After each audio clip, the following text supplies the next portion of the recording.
Good evening. During this election campaign, the party leaders have faced plenty of questions from people like me. But this is question time. And tonight, here in York, they will face questions from the audience, from voters.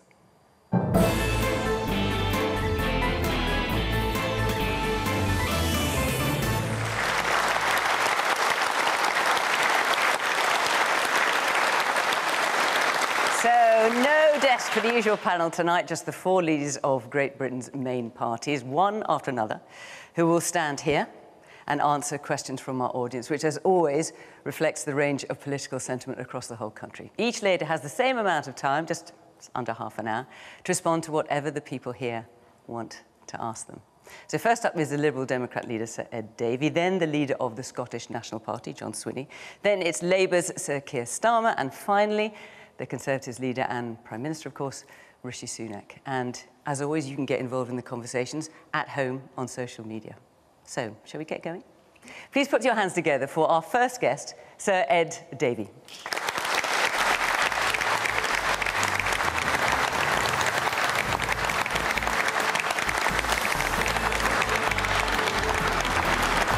Hi there, good to see you.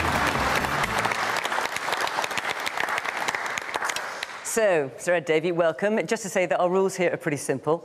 For every leader, they are the same. You won't get interrupted, basically, if you keep your questions reasonably brief and you actually answer the question.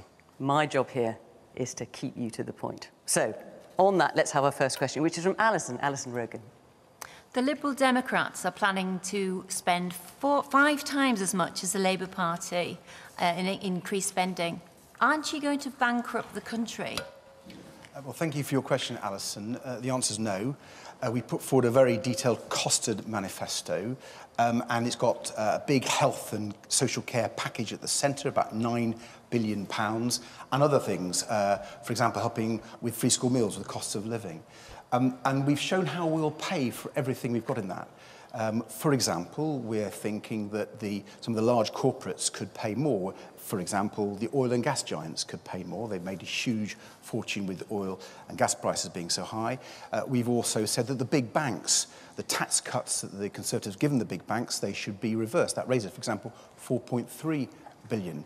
We've said to pay for our mental health programme, to make sure that there's a mental health professional in every primary school and every secondary school. There should be an increase in the digital service tax on the social media giants, partly because some people think they're responsible for the mental health crisis for many young people. So when you say, Sir Ed Davey, you have costed everything, I mean, you're promising to spend a whopping £26.8 billion extra spending overall. By the 5th year of the Parliament. By the 5th year of the Parliament. There are some things I couldn't find how you're going to pay for in your manifesto. So you want to sort out the court's backlog, you'll need to hire extra staff for that. I couldn't see where you were going to get the money for that. You also say you want to settle the issue of compensation for the WASPy women about pension changes. That could amount to up to £10 billion. I can't see any reference how you're going to pay for that. Well, there are a number of tax changes we're making. One of the ones is to clamp down on tax avoidance and evasion.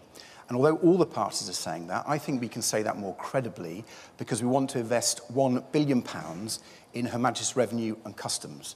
Okay, so you're not saying in your manifesto how you're going to pay for it. You're saying now you're going to pay for those things out of taxation. Yeah, well, we've said in the manifesto, in the costings, we've pointed to a number of tax rises, and I'm talking about the one of clamping down on people who aren't paying their fair share of tax. The way to do that is to have more tax inspectors. Her Majesty's Revenue Customs has been cut back dramatically, and they can't do the job.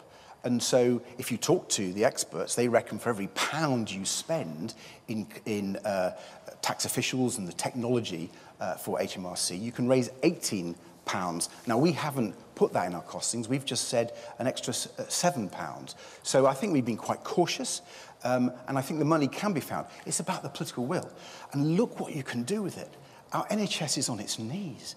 It's on its knees. People can't get GPs. There's no NHS dentists. They're having to wait hours for ambulances. And on the care system, people are going without care. That is just wrong. OK, well, let's see if Alison's convinced. Alison, what do you make of that answer? Well, it may be a reflection on the Labour Party's expenditure plan. So who knows how much we can afford. It really is not a bottomless pit, is it? It isn't a bottomless pit, of course it's not. And I think our proposals are responsible, they're fully costed. I think other parties, frankly, are not putting the money in we need to rescue our public services, particularly the NHS. But our schools need better funding too. I've talked about the mental health provision that we want to make. But I think if you look at the cost of living, I'm very worried that children are going to our schools with empty tummies, that they're hungry. They can't learn if they're hungry. And when we were in government, we provided free school meals for infant children. Actually, we used a pilot that Labour had done before, to give credit where credit's due. But we put it in. The Tories didn't like us doing it. George Osborne did not like giving free school meals to infants, I can tell you. But now we think we need to go further. Okay. And in the cost of living crisis, any child that's in poverty really should be getting a free school meal. OK, let's take a question. The very back there. Isn't the problem, though, Ed, that you've got a credibility issue? We all remember the broken promise on tuition fees. You enabled Cameron and Osborne's austerity. So I don't think people are going to be convinced by what you're saying that you'll do now. Well, listen, those were...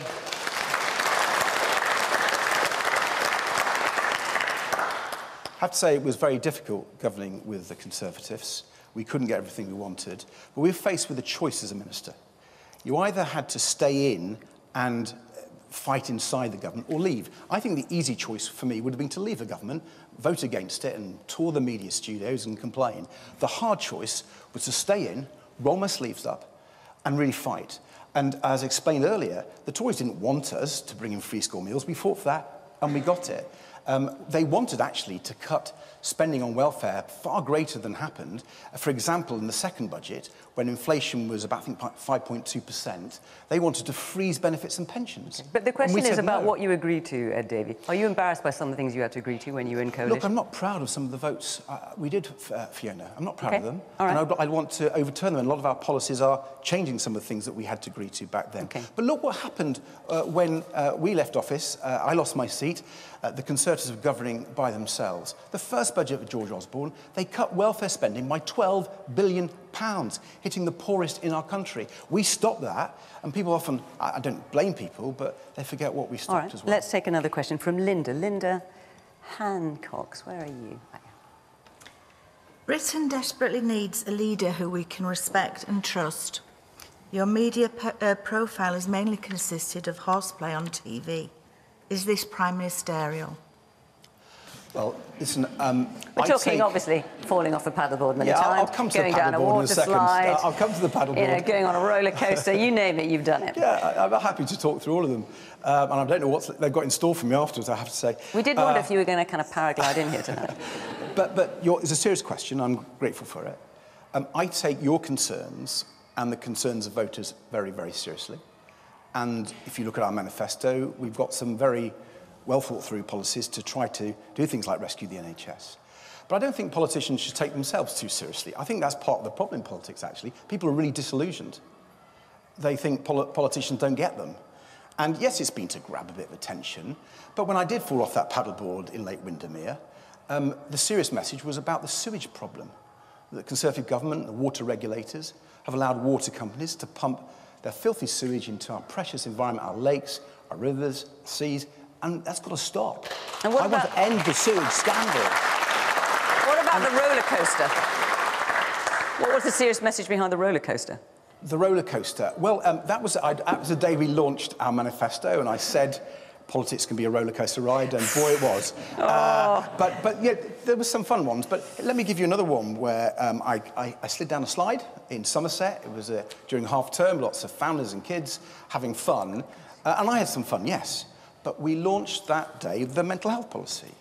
We said there's a crisis in mental health for our young people, our children. There's hundreds of thousands of children waiting to get care, to get counselling, to get therapy. That shouldn't be happening. You know, it's going to blight their whole future if we don't get that help. And so we were putting forward, on the day I came down that slide, a very serious policy. Man there in the waistcoat. Yes, someone broke into my church and they were caught by the police, and then when I went to see them afterwards to see why they broke in, they said because they wanted to feed their children. And 30% of the UK now, the children are in desperate need, not just during the school periods, but outside the school periods, can we not raise, for lower income tax people, the threshold of the income tax? Well, I wish we had the resources to do that at the moment. People are talking about the costing manifesto. We can't do everything. We've said in our manifesto, when resources allow, we want to do that. We did that before. The Conservatives said you can't do that, and we said we're going to do that, we must do that. But it is about making choices, and you're making choices about certain things that you want to spend more money on than pretty much any of the other parties, but not in terms of making people pay less tax at the lower end of the tax scale. I don't think we can afford quite that yet, but one thing we can do to help families with children, the ones you were talking about, sir, I think the two-child limit on universal credit is just wrong. I think it has to go. If you look and talk to the experts, they say the quickest and most cost-effective way of tackling child poverty is to get rid of that two-child limit on universal credit. And that's something that would happen really quickly. It's costed in our manifesto because it is a bit pricey, but I think it's the best way. And hopefully that means that family that you were talking about would have the money and wouldn't have to do that thing. Okay, there's a question back here. Your manifesto, is it just a case of you've went unrealistic about your manifesto because you're not going to get elected to be Prime Minister and your party's not going to get into power?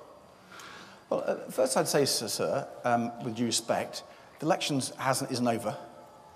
I'm on here to try to persuade people in this audience and across the country viewing it to vote Liberal Democrat, because I think we've got great ideas. And I think we've been getting great responses. Are you trying to persuade people that you can be Prime Minister? Listen, I'm realistic about our chances, right? We've had 3 very bad elections. Everyone knows that. And when I became leader, I said my top priority was to defeat as many Conservative MPs as possible. So do you think you can or cannot be Prime Minister? We might as well hear it from you. Well, we know what the polls it would be say. challenging given the polls. Okay. But I don't want to put a ceiling on our ambition. And, you know, this is a bit time to go. I want to persuade you. But what the question here is about is your manifesto effectively a wish list? So say, for example, you're saying everyone should have the right to see a GP within 24 hours. That doesn't really mean anything unless you can find the GPs, you can fund them, you can train them, and you can transform the system so that is possible. Fiona, it's a very fair point. Can I take you through the GP policy? In a manifesto, we say we need to recruit 8,000 more GPs. And we've talked to health experts about how you could do that. It would take about 4 years. With £1 billion a year, that's in our cost manifesto.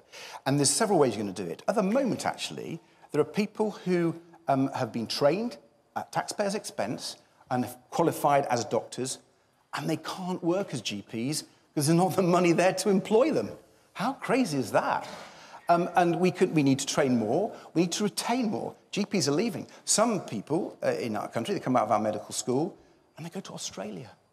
Because in Australia, they're better valued, better paid, and, you know, isn't that crazy? It may be crazy, but the question you're being asked is your manifesto effectively just a wish list? Because you're unlikely to make Prime Minister, you can kind of say what you like. No, it is absolutely not a wish list. It's a programme for government.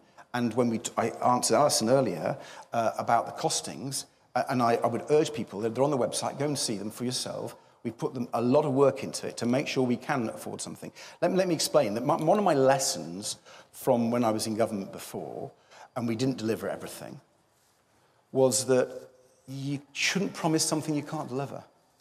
What, like cancelling tuition fees? Well, yeah, indeed.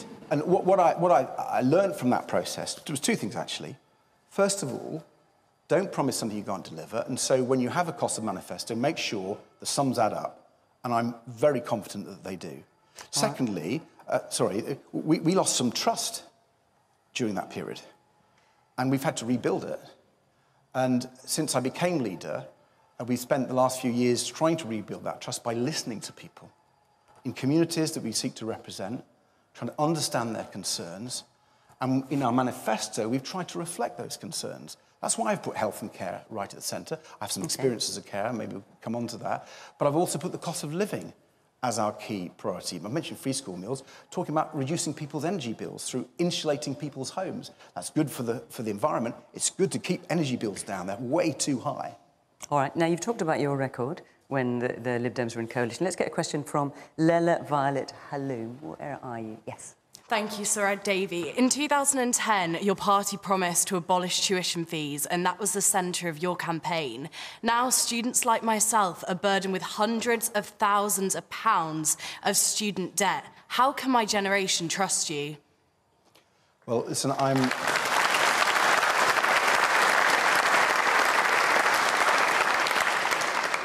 understand why your generation lost faith in us. It was a difficult government to be in. Explained, I had choices whether we came out of it and cart from the sidelines or try to get there and win things. We didn't win everything and we lost that one.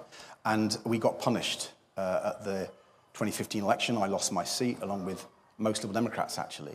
But being in government, whether you're in coalition or not, is always about making choices because money isn't infinite. And I guess the question here is, how can people like you and others trust what you say, given that you're promising an awful lot? Well, as I was saying to the gentleman at the back, the thing I learned from that process, the whole process, fees, but other things too, was you shouldn't promise what you can't deliver. And I think we did in 2010. And you don't think you're doing that now? Absolutely not. It was the big lesson I learned. And I would urge people to look at our manifesto, look at the costings. We've said that money should come from all the people I've already listed in answer to Alison's question. There's another group that I didn't mention. I don't want to put tax up on ordinary people. People have seen huge tax rise under this government to record levels, and with the cost of living crisis, I don't think people should be paying more tax, except one group, the very, very wealthiest. They tend to get their income in capital gains. And we think capital gains tax on the billionaires and the multimillionaires should go up. It's essentially a loophole. They're often paying a lower tax rate on their very high amounts of money they have than many people who are working. That's just not right.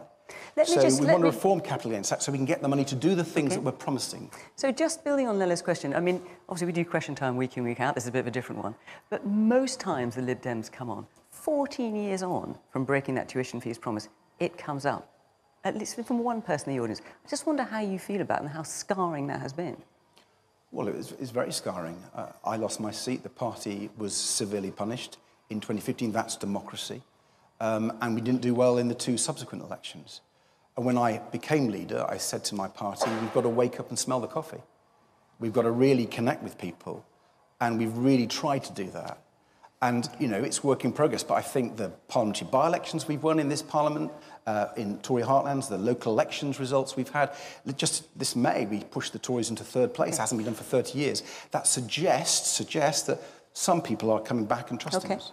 I just want to talk, I suppose you talked about polls, and obviously you're doing quite well in the south of England. I'm from the north of England, Manchester, and you know, you were quite popular in my area, and now it's sort of more Labour heartland. I'm listening to you, I am sort of convinced, but like you said, what would you say to people up north as well, like seats that you might not win? Why should I vote for you? Well, I'm hoping that you like our manifesto and the things I'm saying tonight. There are seats in Greater Manchester that I'm really sure we can win. Hazel Grove and Cheadle in Stockport, part of Greater Manchester, we're looking really good to beat the Conservatives in those seats. And there are parts of the North England. I was in Sheffield earlier today with our candidate in Sheffield Hallam. I think we can actually beat Labour there. I'm going to Harrogate tomorrow. So there are parts of the North, but it is true that the vast majority of seats that I think we can win at this election are in the home counties against the Conservatives and in the West Country against the Conservatives, and in some rural areas like Shropshire and Mid Wales and so on. Can I ask, is there anything you particularly want to hear? I'm torn between Labour and Lib Dems, and I am convinced that, you know, what's going on, what you are saying. I work in youth justice. The things about the court are really important to me. So, you know, like Fiona's saying, how are you going to cost them? Like, what are you going to do to help, like, youth violence? Because that is growing in Manchester. So what are you going to do about issues, not just education, but, you know, youth justice and justice in particular? Well, I mean, I'd actually be interested to hear some of your views as well, but let me give you mine, but do come back and give me some of your ideas. I mean, when I talk to some young people, including my own constituency, they talk about their fear of knife crime. Yeah. And I think that's really terrible, that young people are worried about going out of their homes to enjoy themselves, and some of them carry knives. Now, they shouldn't, but they're worried about that. And so we have to get beside those young people, obviously through education and schools, but also through community police. One thing that used to work really well until I think it was Boris Johnson, when he was Mayor of London, got rid of them. We had lots of community police in my area, and they were highly visible. They got beside young people, and they got the trust of young people. And it was very effective in tackling that sort of crime. I have to say, because we're in a general election period, that you've mentioned a number of constituencies. The candidates for all those constituencies are listed on the BBC website. Feel free to check them out. I was probably told not to do that. Let's take a question in the back, the man in the blue shirt. Would you enter a coalition where you'd have to give up some of your most important and closest policies to yourself? Well, I'm making it clear that we're standing on the manifesto that we launched. Yeah, you said that before 2010, but would you contemplate going to coalition again, given what happened last time? I'm not focused on after the election, and excuse me, but I'm not, because I want to make sure that every minute that I get like this, and I often get it, is to put forward our Liberal Democrat values and our Liberal Democrat policies. And the more I get a chance to do that, I'm hoping I can persuade people to come over to us. And then the more Liberal Democrat MPs we have, the more influence we'll have. But you have already admitted it's unlikely that you'll be Prime Minister given the polls. Do you not think people like gentlemen here have a right to know that in that likely eventuality, would you ever consider forming a coalition or not? Look, what I'm being really clear to people about is that I want to make sure we maximise the Liberal Democrat number of MPs. We basically going to beat lots of Conservative MPs, I hope, a few in Scotland, a few SNP MPs, but I'm determined to focus in on that. I've been in politics... So that's not a question you're going to answer, just to be clear. Well, I'll explain why, Fiona. I've been in politics a little while. I've seen a lot of Lib Dem leaders, and sometimes they focused on what happens after the election. And I've noticed that when they do that, they don't focus on the job in hand, which is trying to win local champions and Liberal Democrats across the country, and I'm going to try and do that. All right, let's take a question from France Gregory. Where are you, France? Ah, there you go. Are you proud of your conduct when you were Post Office Minister? So, just to give people a bit of context, if you don't mind. So, you were Post Office Minister. You refused to meet Alan Bates in May 2010. Alan Bates said he found that disappointing and offensive. You then met Alan Bates in October. And what you said to Alan Bates to begin with was that a meeting would serve no useful purpose. Are you proud of that? Well, first of all, can I say that Horizon scandal is the biggest miscarriage of justice in our country's history. And my heart goes out to those sub-postmasters and their families who've suffered so much. I'm representing 3 in my constituency, and hearing their stories is quite harrowing. I made 2 big mistakes during that time. It wasn't an issue that cropped up much, but it did crop up at the start. When Alan Bates wrote to me, I'd been in office about 2 weeks, and I wrote to him and said, no, this is a matter for the Post Office. We don't govern it, and I'm not going to meet you. He wrote back furious. He did. And then I read his letter and said, well, I better meet him. And I met him in October, as you said, Fiona. I was the first Post Office Minister to meet him, and I listened to his concerns, his arguments about the Horizon IT system, the fact that he thought there was remote access, but there wasn't, according to the Post Office. And I took all his questions, and I asked them to my officials and to the Post Office. And they gave me a categorical assurance that the points that Mr. Bates was making were not true, that their system had been independently assured by IT experts, that the courts had looked at this, and they had found people guilty under a minute examination.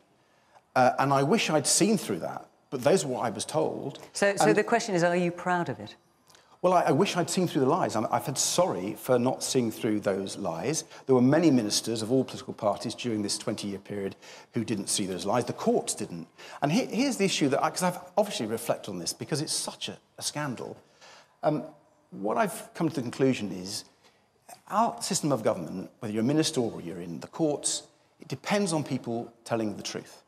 And in a number of scandals, the contaminated blood scandal, the Hillsborough scandal, the Horizon scandal, we've seen people not telling the truth, and there's been a conspiracy. It also depends, in fairness, on ministers having a degree of curiosity. And as we saw, there was a Conservative who then went into the Lords who had got a degree of curiosity, and in the end, James Arbuthnot spent a lot of time uncovering that. I guess you didn't have that curiosity, did you? Well, I think I did, Fiona, because I did meet Mr. Bates, the first person to meet him in that job, and I asked his questions to the post office, but I got those categorical assurance. And here's the point. What do we do when people aren't telling the truth? I think there are two big things to change the system for whatever the scandal we've seen. And the first is to get protection for whistleblowers. Because the Horizon scandal was actually only uncovered during a Panorama BBC programme in 2015 and then the High Court in 2019 because one guy who was an insider in Fujitsu blew the whistle. It took a lot of courage. And I think whistleblowers serve the public interest, but they don't have the protections, and we need to give whistleblowers far greater protections so these scandals are uncovered far more quickly. Man further back in the blue shirt, yeah. Should Paula Venables face criminal proceedings as a result of the bonuses she's profited out on the back of the sub-postmasters? Well, I think there were serious mistakes made by Paula Venables and the post office executives who were in charge, some of the lawyers, some of the people in Fujitsu. There's a public inquiry which I campaign for because the people who've done this appalling thing need to be held to account, and there's a criminal investigation which I totally support. I don't think I should prejudice that investigation or the outcome of that inquiry. I think the evidence that we've heard does speak for itself, but I'll let the judge in charge of the inquiry and the police make those final decisions. But I do hope, I really hope that people go to prison for this. We've got about 3 or 4 minutes left. Let me try and get in another question. Ryan Dallow. Good evening.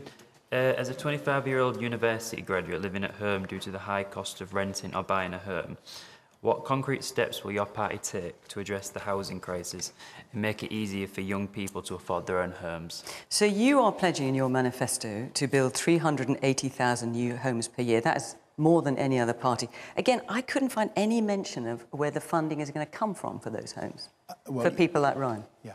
Well, it is in the manifesto costings. It's in the capital investment section. Oh, yes, I looked there. Yeah, it says 6 billion a year.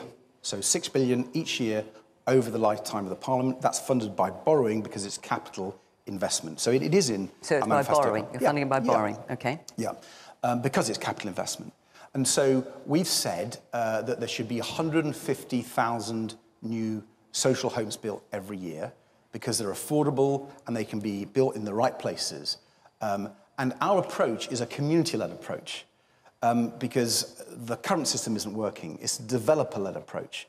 And they tend to build the wrong houses in the wrong places because they get more money for them. But also, on average, you've had something like about 150,000 homes per year been built over the last decade. What makes you think you can just change all that so dramatically to end up with 380,000? Well, it's not going to be done in the first 2 years, Fiona. No, we're not saying that. But even within 3 or 4 years? Well, I think it can. I think it can. It's happened in our country before. We're going to have to skill up. We're going to have to find Hasn't happened for a long time. No, it hasn't happened, but it needs to happen. It absolutely needs to happen, whether it's for young people. Sure, it's just a question of how you'll do it. Well, I've been trying to explain that we want a very different approach, a bigger focus on social homes. That means the state investing in council properties. You know, my wife, I met her on a Liberal Democrat housing policy working group. God, that sounds... maybe what a night out that sounds, Mr. Romance. But to be fair to my wife, she's a social housing lawyer, and she's now on the council in my area in charge of housing. And she's now in charge of the largest council house building programme in 40 years in Kingston. So it can be done. You know, my wife's doing it. I'm very proud of her. And I think it needs political will. The Conservatives aren't interested. It's really clear they're not interested in that. They want to play to the developers' tune. I think if you play to the community tune, it's better. And here's another reason. You know, some people say people don't want homes built in their area. One of the reasons they don't, if you ask them, is they say, well, there's no GPs already. You want more people here. There's not enough school places. The water infrastructure can't take it. So what you want is a community-led approach which deals with those issues. The developers don't want to do it. So if you have a community-led approach, you can deal with the infrastructure problems, and people actually will welcome more homes because they can see there's something in it for them. I'm afraid I have to end it here because we're out of time for your allotted slot. Will you please thank Sir Ed Davey? Thanks a lot.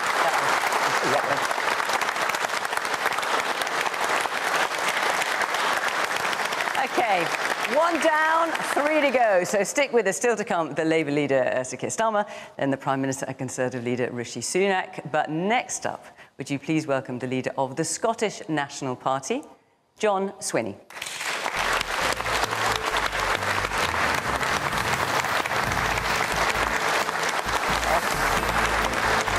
Good to see you. Welcome. So, rules the same with you. John, answer the question, keep to the point. That's the name of the game here. I shall do that. OK, let's take our first question, which is from Andrew Atkinson. Hang on, let's get the microphone to you. There you go. Given the recent scandals and dramas with the SNP, how will you differ from your predecessors and project competence? I think the honest answer is that we've had a very tough time as a party in the last couple of years, and as a consequence of all of those difficulties, I'm here to lead the Scottish National Party. Should we just sum up those difficulties for those who may not be aware? So, you are the third SNP First Minister year and a half. The former Chief Executive of the SNP has been charged with embezzlement. Nicola Sturgeon and another senior figure in the party are under criminal investigation. I should add, all deny wrongdoing. So it's been a pretty turbulent time. It has been a turbulent time, and I'd be the first to accept that and to admit that. So my party's asked me to lead it through this election campaign and beyond the 2026 parliamentary elections to essentially do two things. To first of all, rebuild trust between the electorate and the Scottish National Party, and I've always worked throughout my political life to build trust and confidence with the electorate that have chosen me. And secondly, to provide the direction that's necessary in the Scottish Government to change people's lives. And that's my primary duty as First Minister of Scotland, to make sure that we change lives and to improve lives of people in Scotland. And I've set that programme out by establishing a focus on eradicating child poverty, on achieving the transition to net zero, on strengthening the Scottish economy and improving our public services. And by doing that, I hope to rebuild the trust of people in Scotland, which I accept the SNP has got to earn on a constant basis. Andrew, where are you? Are you convinced by that? Well, I'm an Englishman living in Yorkshire, but I have family in Scotland, and I've always been impressed by the way the SNP particularly held the Conservatives to account at Westminster, you know, held them to account for their scandals. I think it's been a real disappointment these last 18 months or so with the SNP, so that's why I'm hoping to have rebuilt, you know, on behalf of my family in Scotland. I mean, how has it gone so badly wrong, John? Because, I mean, the SNP has been known for its discipline, its party discipline, for its stability. You've been a key figure in the SNP for a long time. Where's it all gone wrong? Well, there's obviously been challenges about the issues that you've set out, and also we've got to recognise the importance of delivering on the priorities of the public. So when I look at some of the issues that we've delivered on, for example, we've recently expanded, or doubled, the availability of early learning and childcare for families in our country, so that every 3- and 4-year-old, and for many 2-year-olds, get access to full-time early learning and childcare, which saves a family about £5,500 a year per child.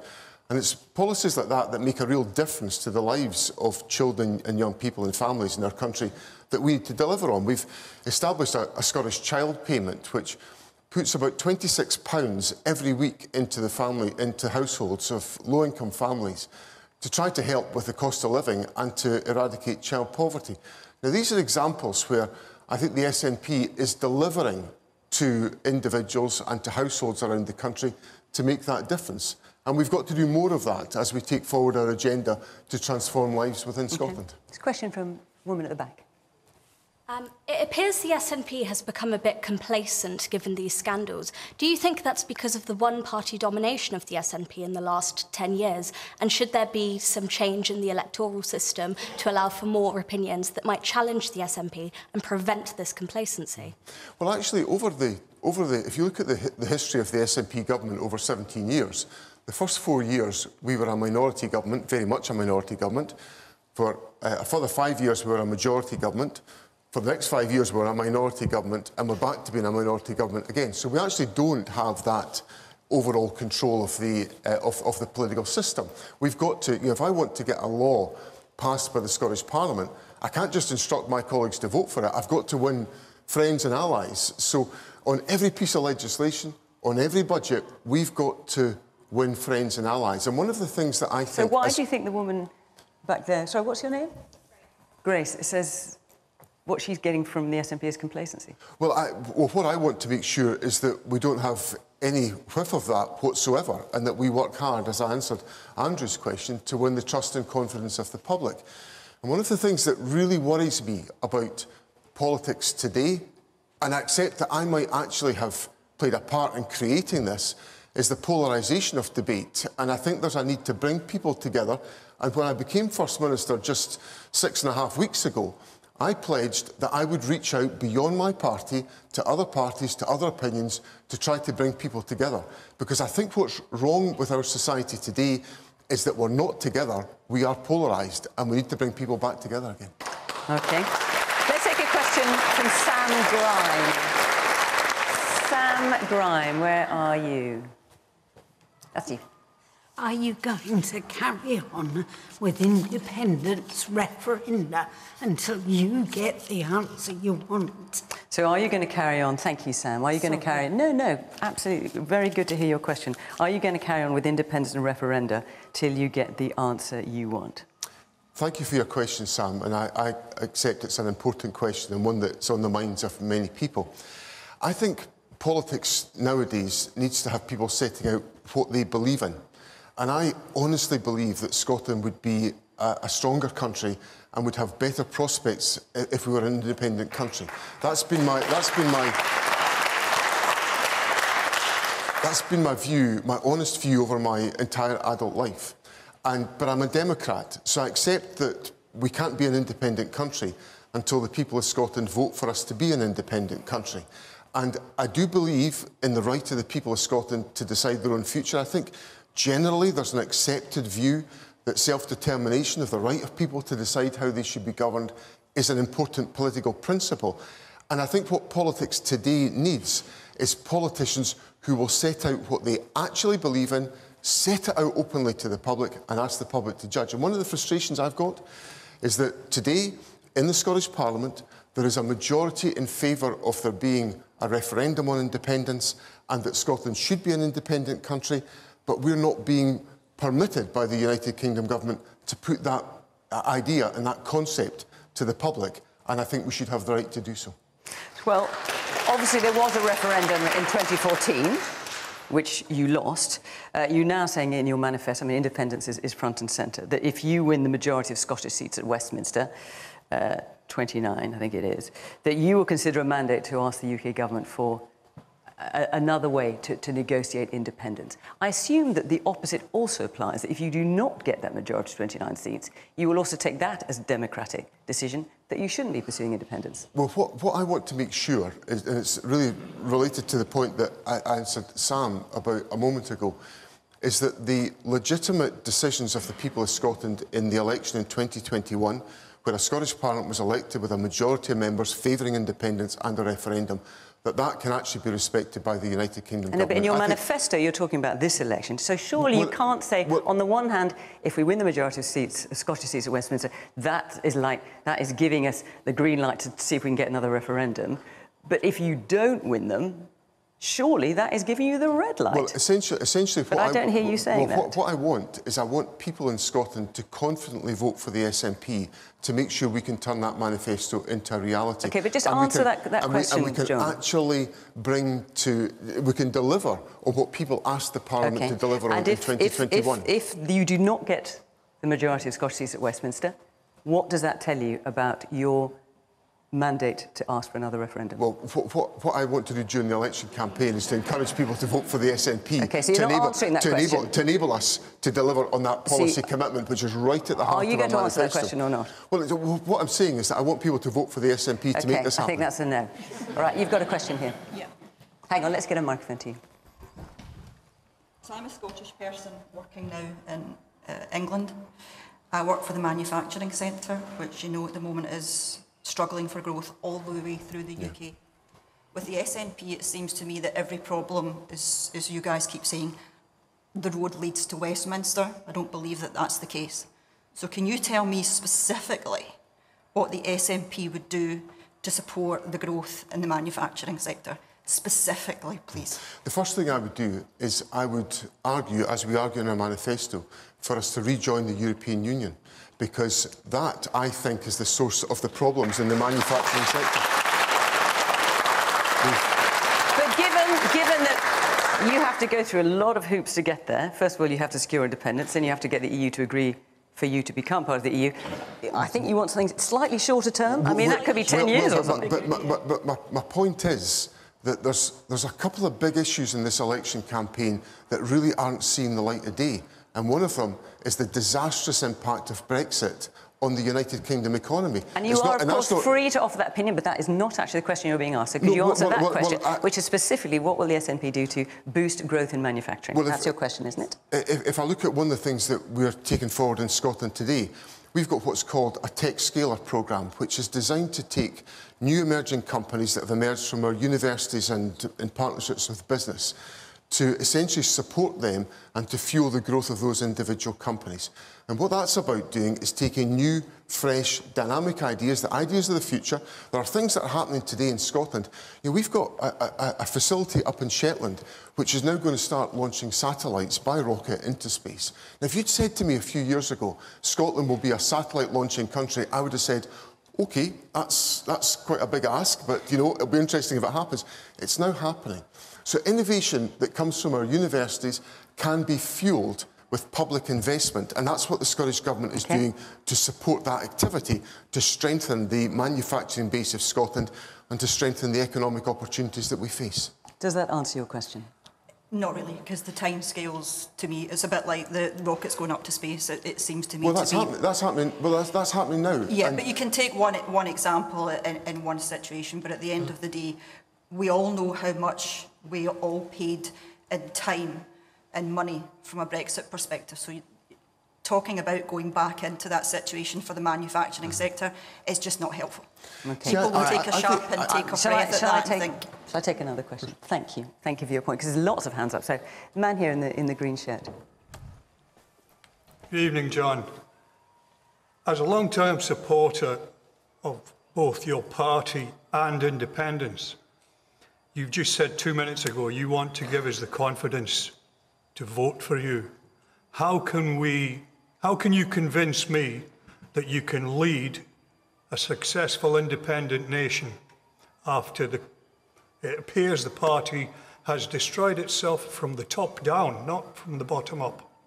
Well, let me perhaps set out some of the things that we've done. So, since we came to office, for example, GDP per capita in Scotland, the growth of the economy, has been faster in Scotland than in the rest of the United Kingdom. Productivity in the Scottish economy has grown faster under the SNP government than it has in the rest of the United Kingdom.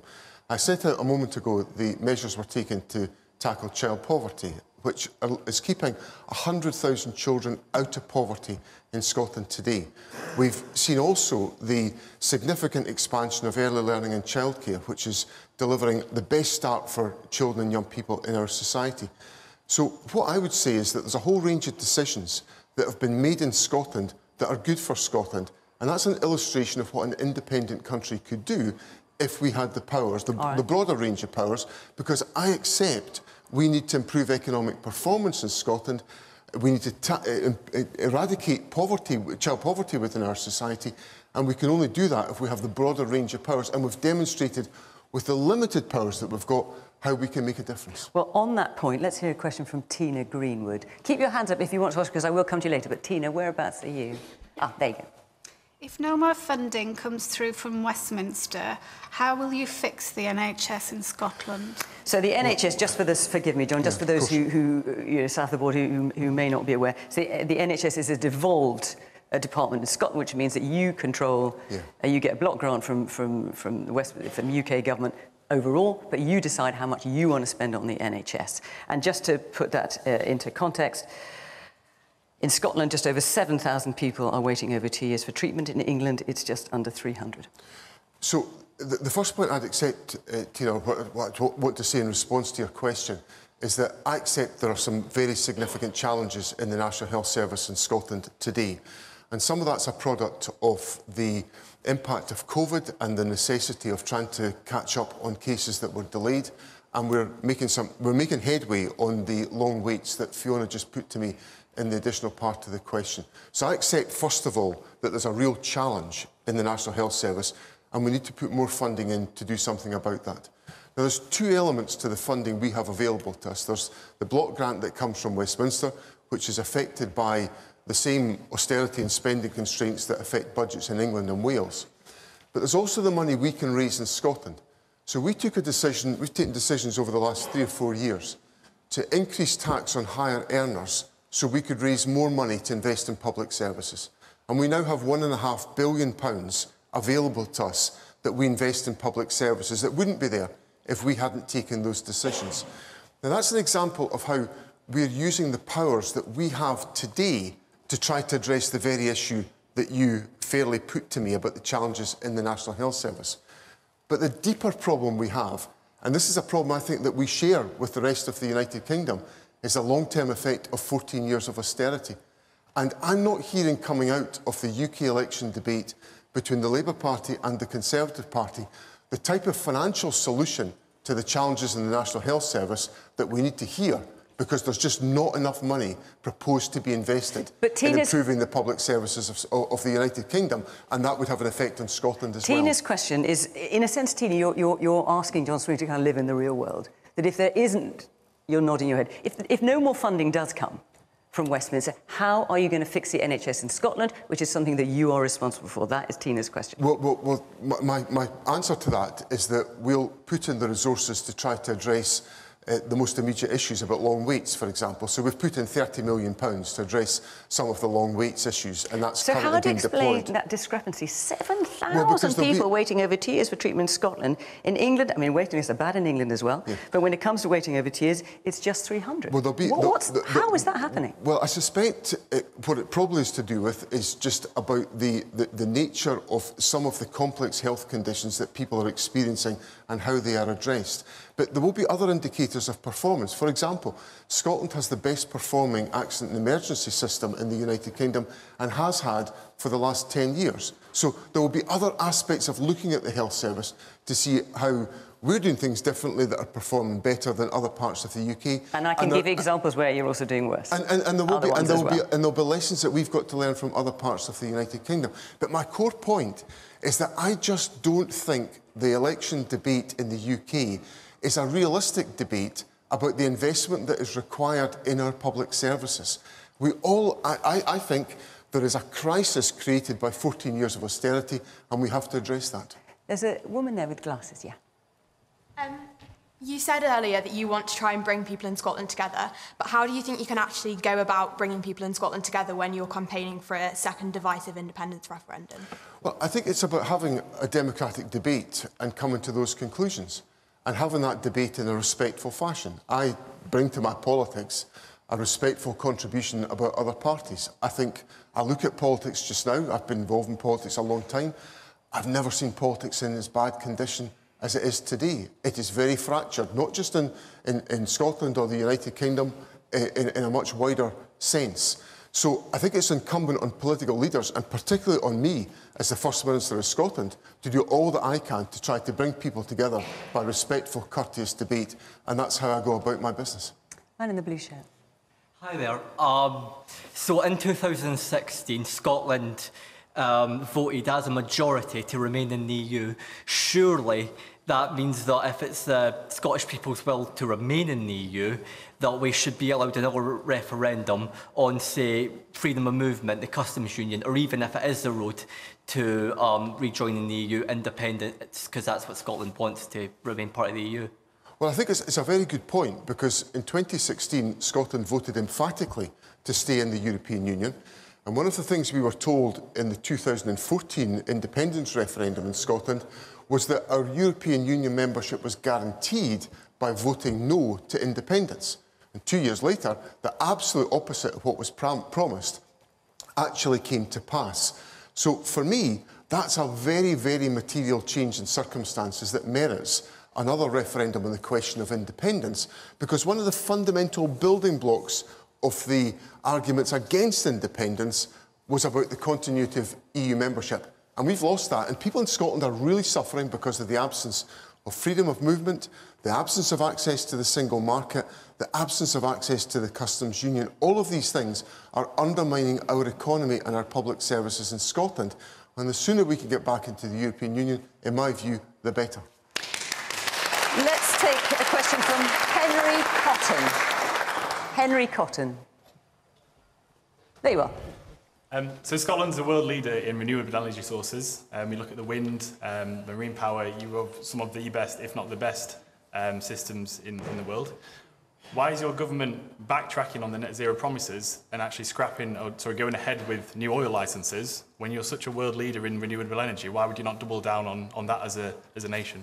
So what you're actually saying is not quite that you're approving them, but you're saying you're going to judge whether or not they are compatible with your climate change goals. Is that right? And that's always been our position, that any new licences they've got to pass a climate compatibility assessment before they could be approved. And that's got to be a rigorous process. So how will that work then? Because you've got the Climate Change Committee saying expansion of fossil fuel production is not in line with net zero. You've got global scientists, or scientists the world over, saying there is no way that you can have new oil wells, new gas drilling that is compatible with our climate change goals and the Paris Agreement. How do you think they can be? Well, I think the Committee on Climate Change would accept, well, they do accept, that there will be a necessity to use fossil fuels, oil and gas for some time to come. Existing, but they are certainly not recommending that we drill new oil wells. But the question is, because we've got a multiplicity of issues to wrestle with here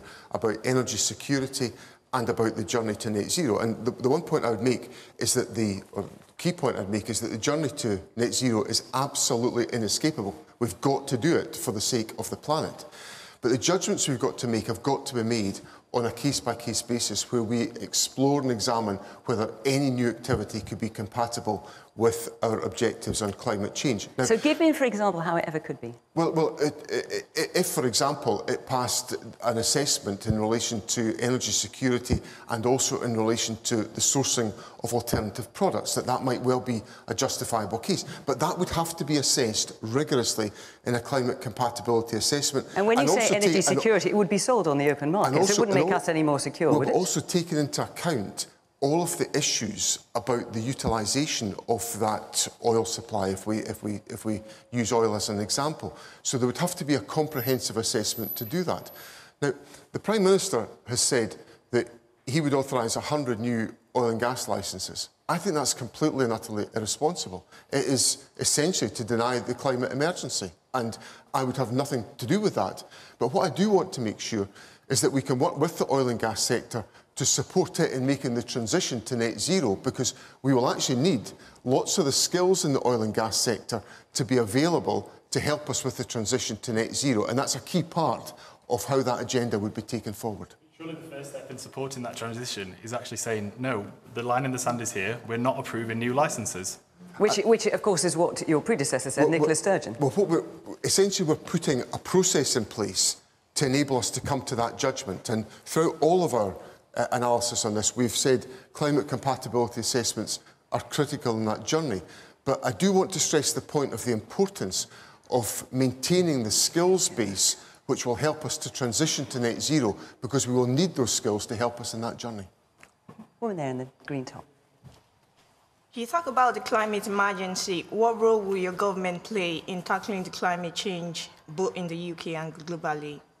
Well, we actually engage in a lot of dialogue with many Southern African countries, for example, about the loss and damage activity, where we became one of the first funders of a loss and damage programme.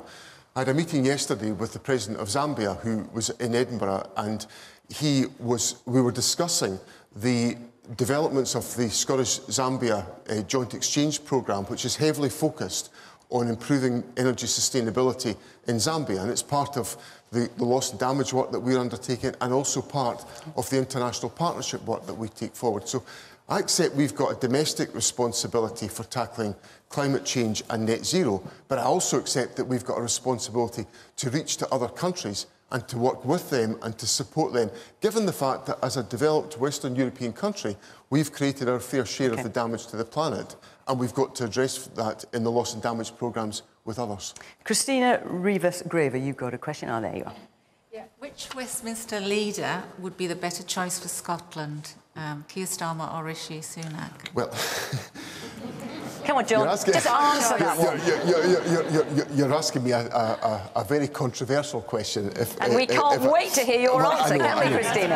And you're going to get an answer. Look, I think the Conservative government's been a total disaster and a calamity, so it can't be out of office quick enough, in my view.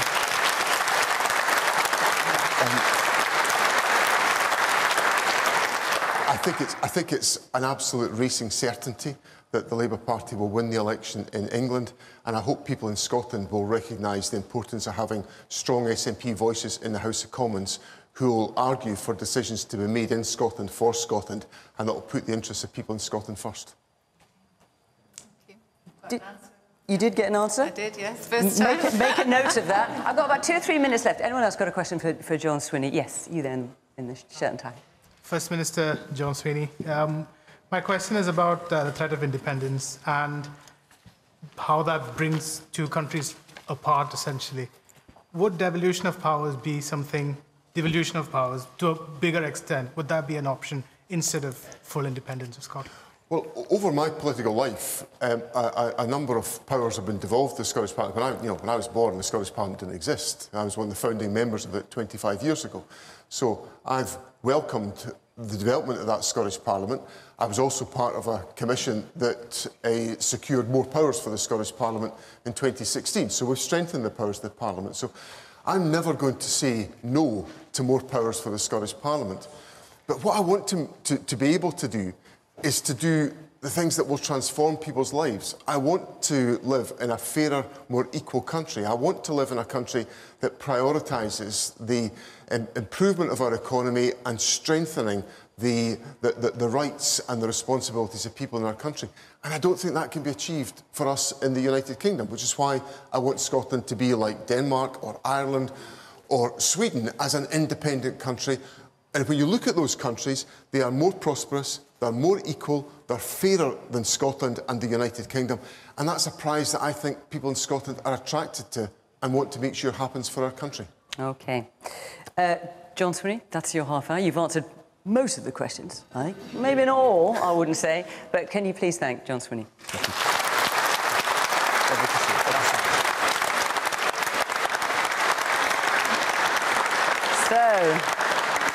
OK, we're halfway through.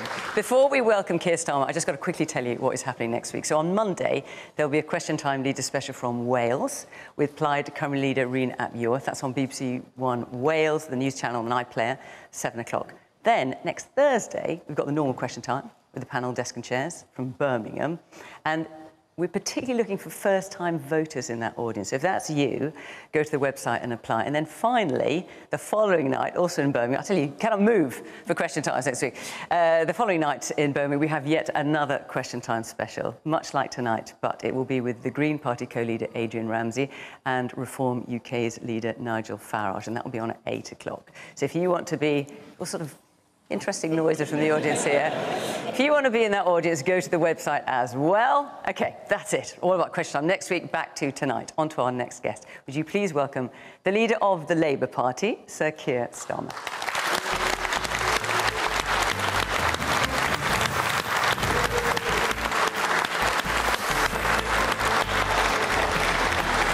Good to see you. Thank you very much. Thank you. Okie dokie. Well, let me just remind you of the sort of general rules. Keir Starmer, we're very pleased to have you here. Thank you for having me. Your job is obviously to answer the question, reasonably brief if you would, and if you don't, clearly my job here is to keep you to the point. So let's kick off with our first one, which is from Emma Mitchell. Good evening, Sir Keir. You criticised the Tory manifesto as Jeremy Corbyn-like. Anything you want can go in it, nothing is costed. Why did you back his original manifesto in 2019, then? In 2019, I campaigned for the Labour Party, as I've always campaigned for the Labour Party. I wanted good colleagues to be returned to Parliament. I knew we had a job and a half to do as a Labour Party because I didn't think we were going to win that election. Afterwards, because we got the worst result since 1935, the electorate clearly gave their verdict to us.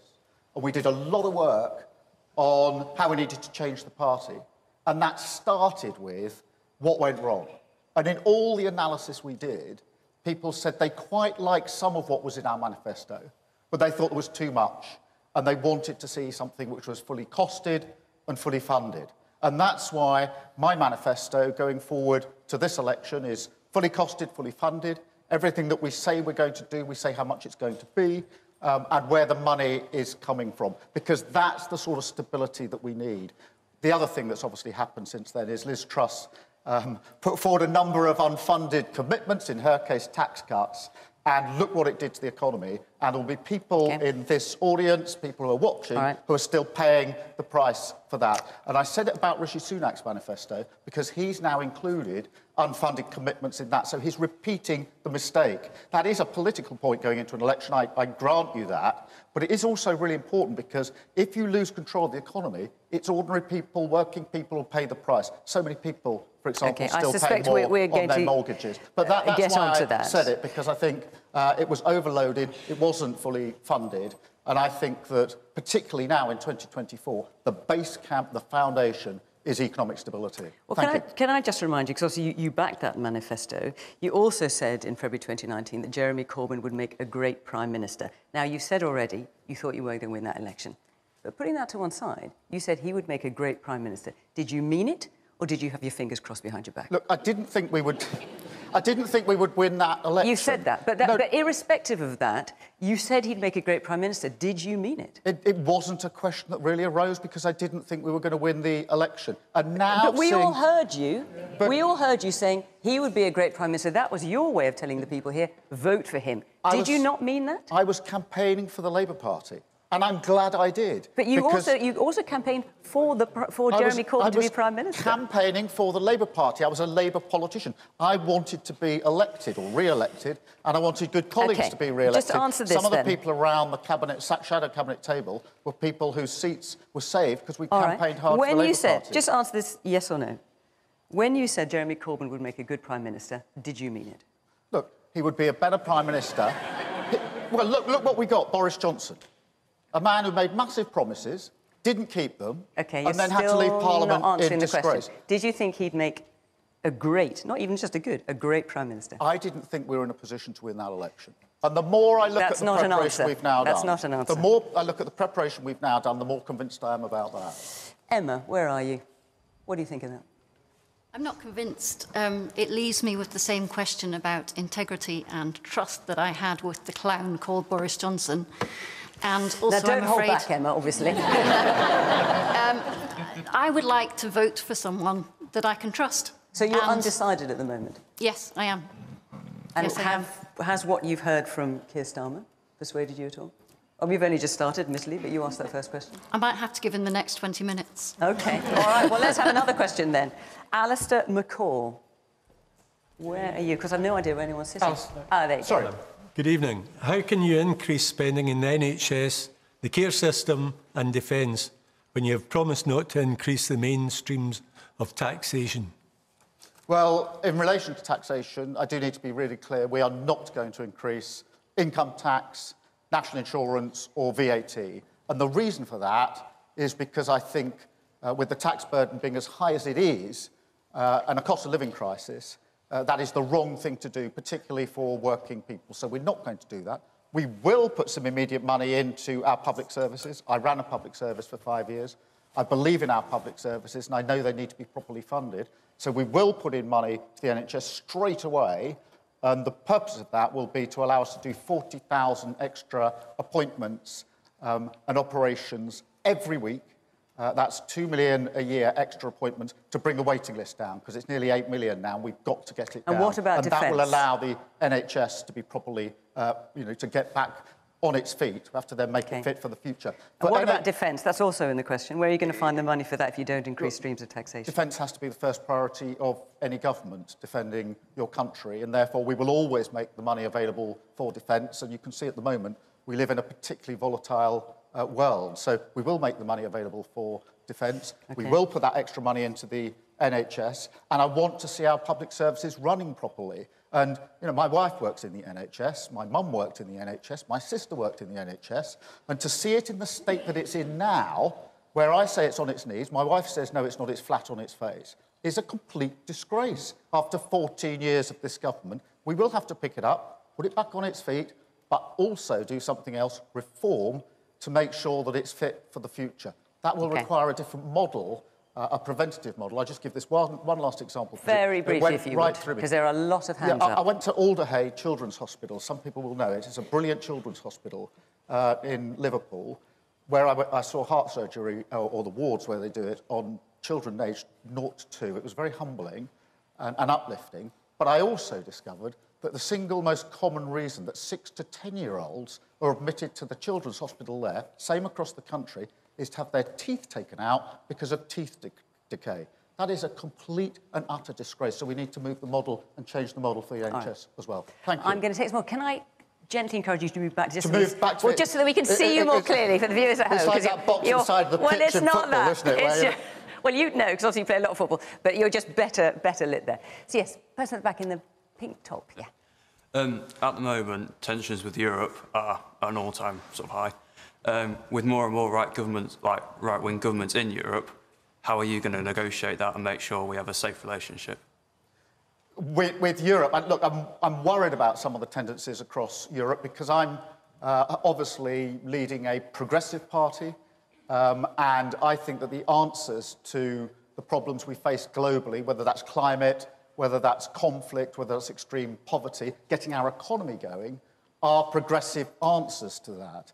Now, I will have to work, if I'm elected into government, with all leaders across Europe, but I will always make that progressive argument that in the end, you have to stabilise your economy, you have to get investment in to make sure that we get the jobs of the future, we have to take our climate obligations seriously and not see them as just a sort of challenge that we don't want, but as a brilliant opportunity for the next generation of jobs, and play our full part in descaling conflict.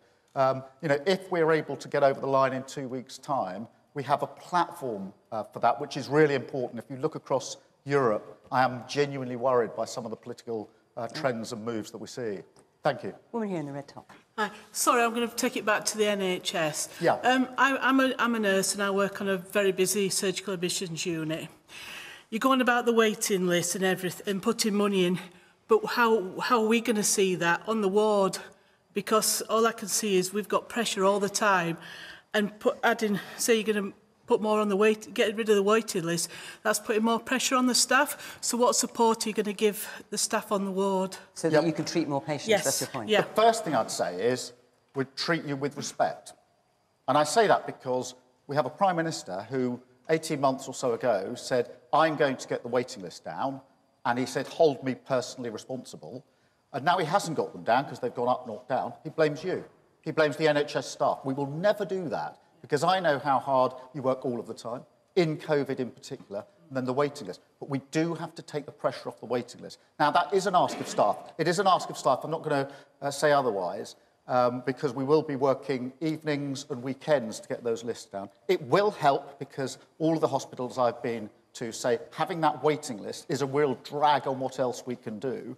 We will work, we'll pay the staff properly to do it. I'm convinced we can do it, by the way, because in St Thomas's in London and one of the Leeds hospitals I went to, I met the teams that are doing this already because they've decided they can't have these waiting lists at these levels. We've got a nurse here. Are you prepared to do that? Well, I don't work in a big hospital in London or Leeds. I work in Shropshire. And I don't think we see that the same. We seem to get forgotten about more. But if you were asked to work as the Shadow Health Secretary is suggesting you work extra hours in order to try and treat more patients. If you got better pay. Yeah. I mean, because at the minute all I see is it all goes on agency staff and the staff that are willing to get the pay, and we don't get the pay. I think there's a separate issue though. You're quite right, which is we need the workforce coming in, so we're not using agency staff in the same way. And that requires a workforce plan, which we've also got fully costed to come in to effectively be the cavalry that comes in and gives you the support you need on the front. But that will also take time, won't it? It's going to take years. It will take time. But it'll take years. Yeah, let me just deal with this because I've been leader of the Labour Party now for 4.5 years, and every year we've had a winter crisis in the NHS. You'll be completely familiar with that. And what we do is we put a sticking plaster on that in about January or February. It just about limps through to the summer, and then the only guarantee is you're going to have another one next year and it's going to be worse. And everybody says, everything else will take too long, don't tell me things that are going to take 3 or 4 years, and nothing gets done. So we go round and round in circles, not fixing it.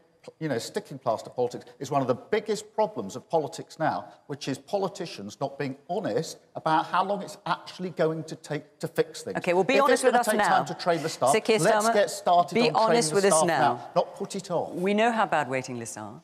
Yes. And most of us are familiar with some of the problems of the NHS because we all use it. So when can the people here expect to see an improvement in the NHS, be able to feel that they can get an appointment at least within a month, say? Should we wait 2 years, 3 years, 6 months? We will start the work on waiting lists on day one in government if we're elected into government. I've set out the big things that we want to do in government, but also the things we'll do on day one, the first step. And in terms of when we can expect to feel an improvement in the NHS, how long should we wait? Well, we'll get those operations going as quickly as we can with the staff. We've got the models from the London Hospital, the Leeds Hospital. We're asking those teams to go around the country to talk to other hospitals, maybe the one that you work in, say, this is how we've done it, this is what we would recommend. Now, however so long for example, that takes, you're but saying, we will get how long will it take? Make a start on that absolutely straight away. You've made that clear. Everybody here will either be on a waiting list or know somebody who's on a waiting list. It's incredibly discomforting, and it means people aren't able to go to work, and that's not helping the economy. You're making an appeal, and we all hear it and understand it, to be realistic about how long things take. So your pledge is to get waiting lists down. When can we expect waiting lists to come down to a reasonable level? It will we will be able to do 2 million a year on this model. That means that over the course of the Parliament, we'll get it down and clear the backlog completely. By the end of the Parliament, that's your pledge? Yeah, but hear me out, because this is difficult stuff. We did it last time we were in power. The Labour government then said, because the waiting list, you've all probably seen those charts where the waiting lists are through the roof when the Tories come out of government. We then bring them down.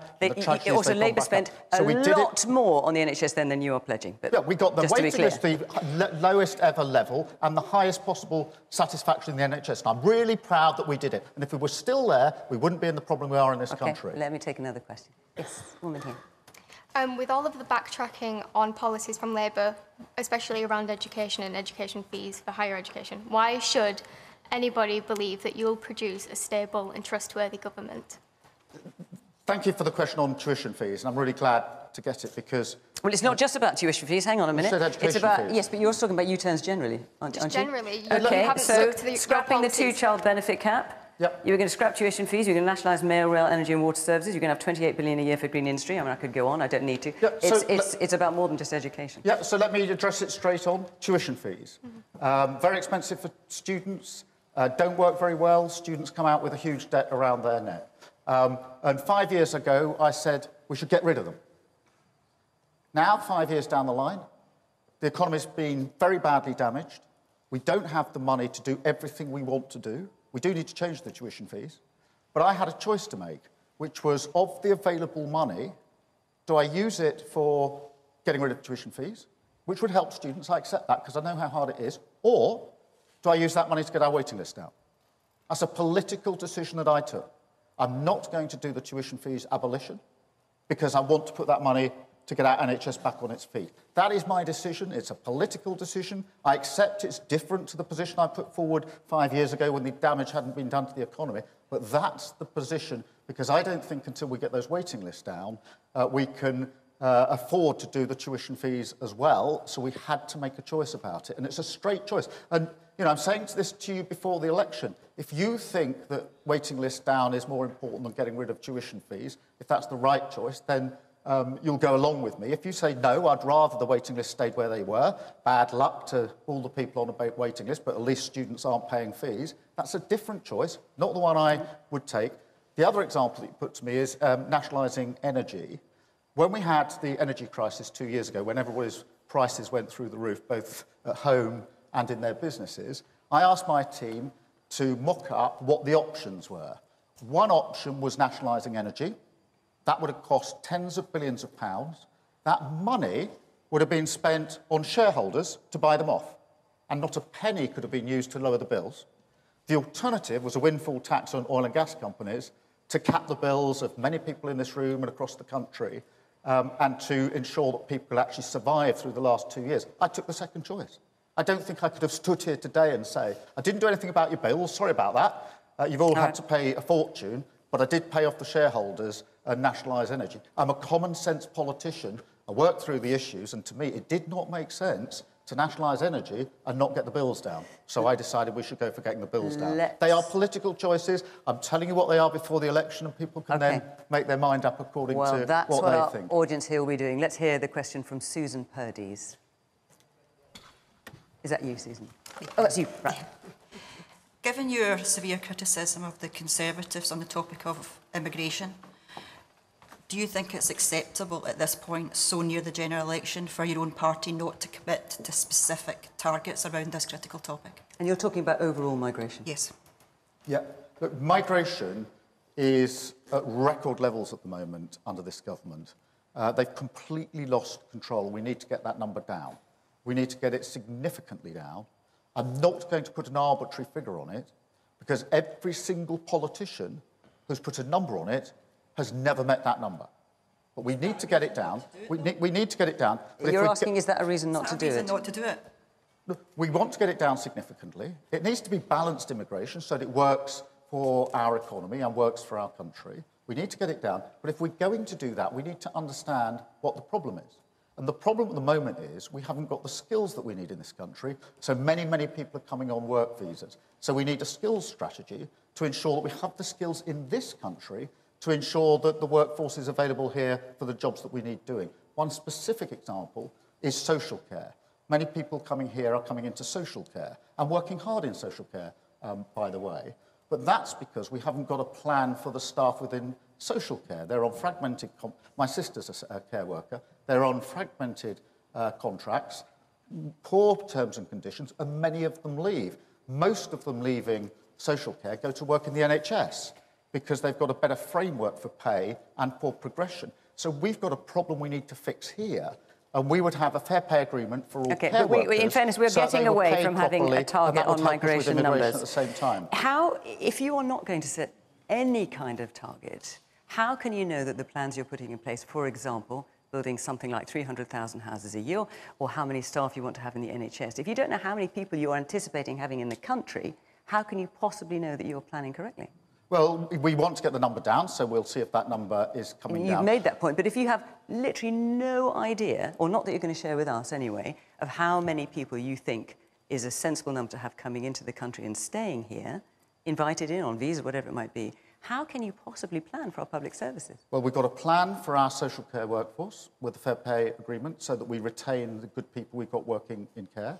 We've got a plan for construction, for example, to build those houses. But how do you know it'll be the right number of houses if you don't know how many people will live here? Well, we need 1.5 million houses because too many people are waiting for a house that they want to live in. The dream of home ownership is real for so many people. They want to own their own home. The average age now for somebody to get on the housing ladder is 36 or 37. It is impossible, or near on impossible, for young people to get their first home. We have to build more houses. That means we have to take tough decisions on things like planning. I was at a housing development here just in Outer York this morning, 650 houses being bought by locals, but it took 15 years for from the plans being submitted to the houses being built. We are far off migration targets. Forgive me, Keir Starmer, but we are well off the target now. Let's get to, I appreciate you've got the message you want to put out, but we also need to actually directly answer the questions being put by the audience. Kate Collins, whereabouts are you? Kate. Hi, Keir. 3 years ago, you criticised your MP, Rosie Duffield, for saying only women have a cervix. You recently backtracked on this. What do you believe now, and how do we know that you will stick to your views? So Rosie Duffield said in 2020, only women have a cervix. You said in response, that's something that shouldn't be said, it's not right. Well, look, on the biology, I agree with what Tony Blair said the other day in relation to men having penises and women having vaginas. But what I will say is so you changed your position? Just on the biology, that doesn't help on the gender. There are some people who don't identify with the gender that they're born into. And they go through a lot of anxiety and distress. And my view in life is to respect and give dignity to everyone, whatever their position. And I will always do that. And I was worried at the time, and you referenced that particular debate, by the way in which the debate was being conducted, because it got very toxic, very divided, very hard line, and we lost sight of people in that. So much so that drags you to a place where we end up, as we did end up, with the Prime Minister of the United Kingdom making a trans joke in Parliament when the mother of a murdered trans teenager was watching on. That is a shocking place to get to. All right. You want to come back in? So the question is actually alluding to tolerance as well. Yeah. And having tolerance of differing views. And I do appreciate the comments you've made.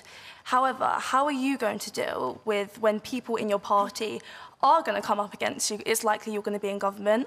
Who knows if you'll have a supermajority? And as John Swinney actually mentioned earlier, politics can become polarised. How are you going to reduce the effect of that? By bringing the country together. I think this is such an important point, because politics is about the policies that you put forward at the election, obviously. But it's also about how you do politics and how you deal with difficult topics. I want to do two things if we get into government in 2 weeks' time, and they're about the mindset of government. The first thing is I want to return politics to service, because I think it's got far too much into self-entitlement. Look at the gambling stuff that's going on today. Politicians who think that making money or self-entitlement is the reason they're in politics. So we need to return it to service. The second thing, to go directly to your question, is I want to take the opportunity to bring the country together, because what's happened in politics, in my view, over the last 10, 15 years or so, is that become more and more divided and toxic, and everybody's trying to find the difference between us rather than the points of connection. And Jo Cox, who tragically was murdered, was a good friend of mine. We came into Parliament at the same time. Our children are broadly the same age. What she said in her maiden speech, that we have far more in common than we do which divides us, that is what I carry. That is what I want to have the opportunity, if we get into power in 2 weeks, to implement, so that we actually, we're good at this as a country. During the pandemic, people were looking out for each other. Yes, food, medicine, of course, but just the gentle knock on the door of a neighbour that perhaps we didn't know very well, to say, are you all right? We're a good country, a reasonable, tolerant country. We're pretty live and let live if we don't go down the politics of division, and I want to stop that. There's lots of questions, so I'm going to take 2 or 3 in a row and then hand over to you. So, man there in the zip-up top. Yeah, that's it. You state in your manifesto that you plan on removing the tax breaks for private schools. But do you not think that this will put further stress on the already strained state system? No, I don't. All right. So shall I take 2 or 3, Vicky, if that's all right, and then let's take it. I'll just make a note. Yes. Can we get a microphone here? Yeah. There's been a lot of talk about housing policies and helping people to afford their first deposit. But I think one thing that's not taken into consideration is how much money is currently being spent on rent. So how are we actually meant to save the money? It's okay building houses, doing 5% deposits, but how am I actually meant to afford to save for that deposit if I'm paying all of that money in rent? And that's the second part to that. When will, your track record for paying rent count towards you being able to then secure a mortgage? Because there's lots of people, I myself, I pay £1,000 in rent each month, but yet I can't afford to get a mortgage. So when will that help? Okay, so that's 2 pretty meaty questions. Let's start with private schools. Look, on private schools, I completely understand that families up and down the country work hard and save hard to send their children to private school because they're aspirational for their children. But all parents are aspirational for their children, every single parent. And I want every single child, wherever they come from, whatever their background, and whichever school they go to have the same opportunities. At the moment, in our state secondary schools, we don't have the basic teachers that we need for things like maths. Now, that's really shocking, because if you don't have... Some people here and watching will be familiar with maths being taught by the supply teacher or the PE teacher, but not a designated maths teacher.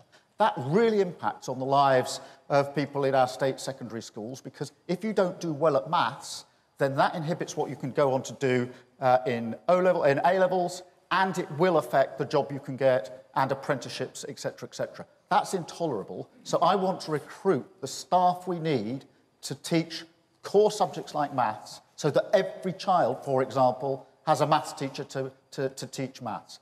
In order to fund that, we're going to remove the tax break on private schools. That's a tough decision. It's not an easy one. I do know how hard people work, but I've got to look at it across the board. I've got to make sure those teachers are there for all children and make sure that everyone has that chance, so that wherever you come from, whatever your background. On the question of rent and mortgages, this is a real... I mean, you're obviously living it.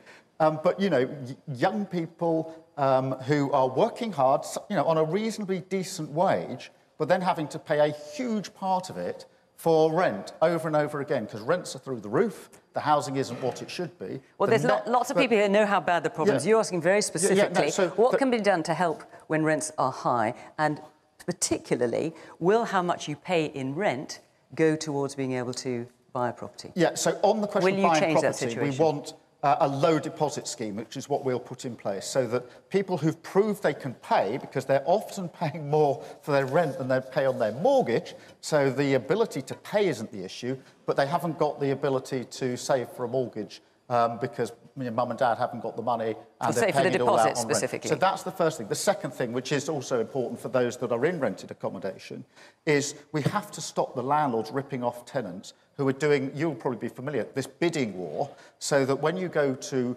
get a rented property, the landlord just does a bidding war. Who'll pay more, who'll pay more, who'll pay more, until people are paying through the roof. We have to end that. How will you end that? So how will you end that? If it's private landlords, how can you stop that? Well, we can pass legislation to say you can't do it, because it is driving rents through the roof, and it's not fair on people. It's taking advantage. So what, saying landlords have to, take the lowest bidder? Or, I mean, what's the detail of that? To put the process around how this is, you cannot have a landlord, and this is what we will well, I appreciate what you're saying cannot happen, but I'm just wondering specifically, if you've got a private landlord saying, I want to give it to this person or that person, how do you legislate for that not to happen? No, that's not how they do it. That's not how they do it. They say, one person says X pounds a week. Someone says, I'll give you X plus £10, £20, £30. They then go back to the first person and say, I've already had better offer for X plus this. Will you out? So you get this bidding war going on until the rents go through the roof. So you're saying they have to take the first offer. Is that what you're saying for private landlords? No, we can't have this bidding war like this. No, I get that. Are you telling private landlords they have to take the first offer then? They have to. We have to have a scheme in place to stop them driving the rent up and up and up. OK, I'm still not entirely clear how you're going to do that. Well, no, but the other thing I do want to address is this, which is deposits. Lots of renters are paying huge deposits. And we have to stop that as well and make sure the conditions are good within the housing they're buying. But at the end of the day, there's no way out of the renting problem until we build more houses. Because without the houses that people can afford to live in and buy, then more people are renting, and that is bingo for landlords who are making a fortune out of this. OK, our time is up, Keir Starmer. Thank you very much for all your questions to Keir Starmer. Thank you for your time with us here this evening. Thank you.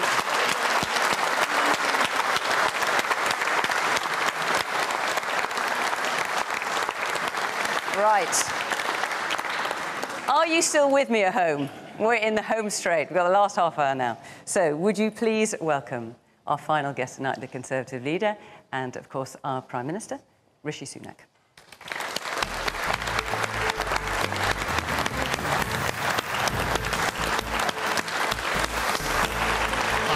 Thanks. Nice to see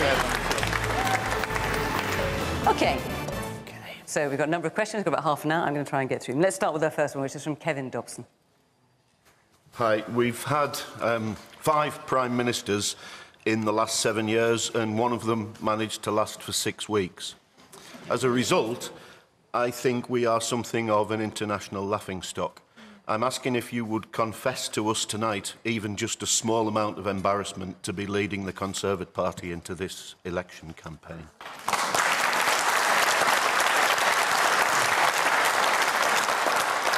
Well, good evening, everyone. Fiona, thank you for inviting me. And Kevin, was that right? Yeah.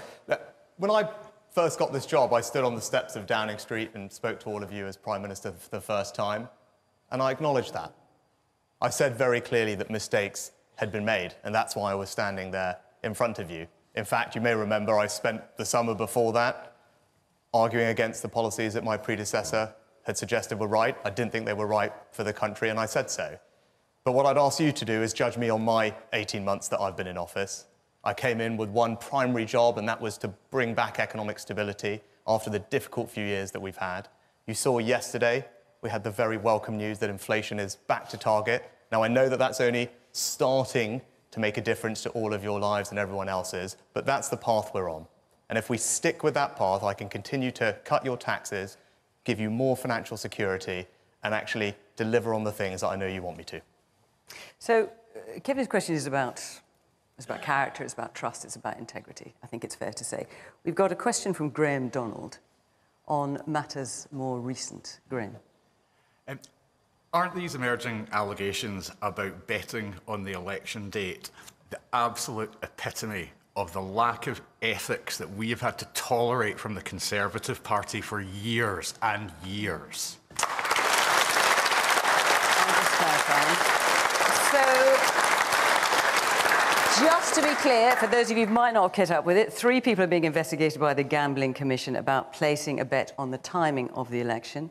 2 are Conservative Party candidates, Craig Williams, Laura Saunders, and her husband, Tony Lee, is the Conservative Party Director of Campaigning. They are being investigated. There's also an issue with a police officer who's been arrested. But these are 3 people connected to the Conservative Party. Yeah. Well, like you, I was incredibly angry to learn of these allegations. It's a really serious matter. It's right that they're being investigated properly by the relevant law enforcement authorities, including, as Fiona said, a criminal investigation by the police.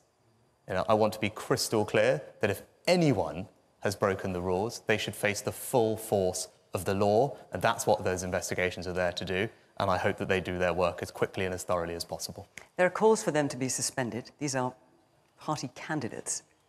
But you're happy not to suspend them, to let them carry on and go on to the election. Obviously, they've not admitted anything. No one is saying that a decision has been taken about their guilt or their innocence. But you're happy for them to go into the election and represent you and the Conservative Party. Well, Fiona, as you said, these investigations are ongoing. They are rightly confidential. One of them is a criminal investigation that's being conducted by the police. These are very serious. Yes, but that's a police officer. Talk about the 2 party candidates.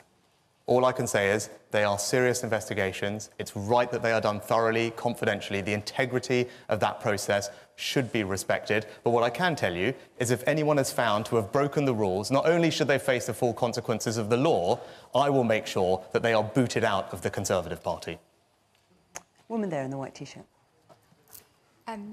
As a parent of 17-year-olds who have grown up in the last 5 years against the backdrop of COVID and the shenanigans of the Tory party, what are you going to do as a political party to rebuild trust in young people and politicians? There's a bit of a theme emerging. You know, if you're asking about why you can trust me in particular, I'll tell you, actually very simply, right? It's because my grandparents came to this country with very little. And in 2 generations, I'm standing here as your Prime Minister. So this country did something extraordinary for my family. And I feel an enormous debt of gratitude to repay that. And I'm in this so that I can make the same difference to as many people as possible as the difference that this country made to my family. So I can happily talk to you about lots of policies like national service, helping your children get onto the housing ladder with cuts to stamp duty, getting them great apprenticeships. But fundamentally, I'm in this because of what this country has done for my family, and I will work very hard to repay that and make as many people's lives better in the way that my life has been transformed by being here. National service is not something that young people that I speak to are particularly interested in. They do a lot of volunteering and things already on their own. It was more about the trust that young people can get from all politicians in the last 5 years, growing up against that, and the trust that can be rebuilt in politicians in general. OK, I think you've answered that. Let's take another question now. This man in a blue sweater and blue shirt, yeah. Despite my personal support for the scheme, many of my peers at school, so I'm a college student, many of my peers can't see the potential benefits from the National Service Scheme. How are you going to enforce and also incensitise young people to take up the scheme? Yeah. So, actually, I've been everywhere across the country talking to young people about it and talking to parents about it, and I've heard an enormous amount of support for it. And I'll tell you why. I was with someone just the other day who I'd seen in the evening, someone in their early 20s, probably not that dissimilar in age from you, and they were telling me about something that had just happened to them that afternoon. They had seen an elderly person fall and damage their hip quite badly, and because they had volunteered with St John's Ambulance, they were able to help that person and be with them, give them some sense of reassurance, get the ambulance there, and that person was incredibly grateful. And then I was talking to this person a little bit more, and they were explaining how they'd got into St John's Ambulance because they'd been through a difficult time in their lives, and it was something that they did to give them a sense of purpose and contribution to society, and they found it a really fulfilling and meaningful experience, as well as, in that case, giving them some skills, practical skills, that have allowed them to help other people in their life. And that's why I think national service is a good idea. So, that one person's example is a great reason to spread this to as many people as possible, make sure everyone can have those skills and opportunities, have a sense of contributing to something bigger than themselves. I think that gives people meaning and purpose, and also contribute to our country's overall resilience and security. And that's why, as I said, that one story encapsulates, I think, very well why this is a great idea. So you say you've been talking to young people, you've got us that one story. Have you also been talking to your former Chief of the Naval Staff, who says it's bonkers? And the former Chief of the General Staff, who says it's electoral opportunism. Have you spoken to them? I've spoken to lots of people in the armed forces. Well, I wouldn't be appropriate, Fiona, to start politicising the armed forces in an election campaign. Well, it's just they've been very critical of your campaign, and given they know a bit or two about the army, I wonder if you thought you might find out why they're so critical. Because I've spoken to lots of people in the armed forces, and they themselves have been working on schemes to make it easier for young people to engage with the armed forces. That's something that they themselves have been working on. Those are the conversations I've been having with them for many months. And it's really important for people to know the military option is optional. Right? No one's going to be forced to do it. It's actually going to be very selective, well, the whole competitive. thing's going to be optional, isn't it? National service will be compulsory. The military option will be something that people choose to do. Oh, I see. So how will you make people do it? Sorry? If national service is going to be compulsory, how will you make people do it? Well, you'll have a set of sanctions and incentives, and we will look at the models that are existing around Europe to get the appropriate mix of those. There's a range of different options that exist. For example? There's all sorts of things that people do across Europe, whether that's looking at driving licences, other access to finance, all sorts of other things. The right thing to do is to allow... Access to finance? Yes. So if people don't want to do national service, what, you're going to take their bank cards away? What do you mean? There's access. there's lots of different models around Europe. There's lots of different models around Europe. This is being done in multiple countries in Europe. I don't doubt it. I'm just asking you what you think. So there's a range of things, and we will have a Royal Commission look at all of those, come back to the government and recommend what the appropriate mix of incentives and sanctions is. Man here in the blue shirt. 4.5 years ago, the Conservative Party campaigned on the oven-ready deal so that Brexit would be done and it'd be great for the country, and that was the heart of your election promises. Why now, 4.5 years later, aren't you saying, look how great Brexit's been for us? It's something that's absent from your manifesto. And what's happened with Brexit has been particularly affecting to young people, their ability to work and educate abroad. And we've benefited from Europe. We benefited from low house prices, from good pensions. We're throwing young people into the fire, and I just don't see anything that you're doing for them. So just to be clear, is your question about Brexit? Is your question about Brexit or about young people? I mean, look, it's about how Brexit has denied young people a future. Well, look,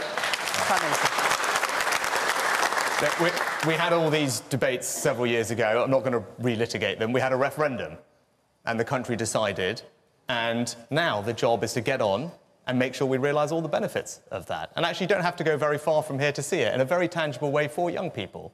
In Teesside, there's something called a free port, which is a special investment zone that we created using our freedoms from Brexit. It's attracting billions of pounds of investment, creating thousands of incredibly high-quality jobs. I was there recently talking to young apprentices who are now doing fantastic careers in the growth industries of the future, incredibly excited about what that is for them and what that means. And that's just one of the examples of things that we're doing. Without leaving the EU, Prime Minister, as you know. No, you can't have in the same way, Fiona. Not perhaps in the same way, but you could open free ports without leaving the EU. It's exactly how we've done them that means we are attracting the investment and creating the jobs, which is already making a difference to so many people's lives. And that is a very practical example of what we've done. But look, the choice, sir, at this election is about the future.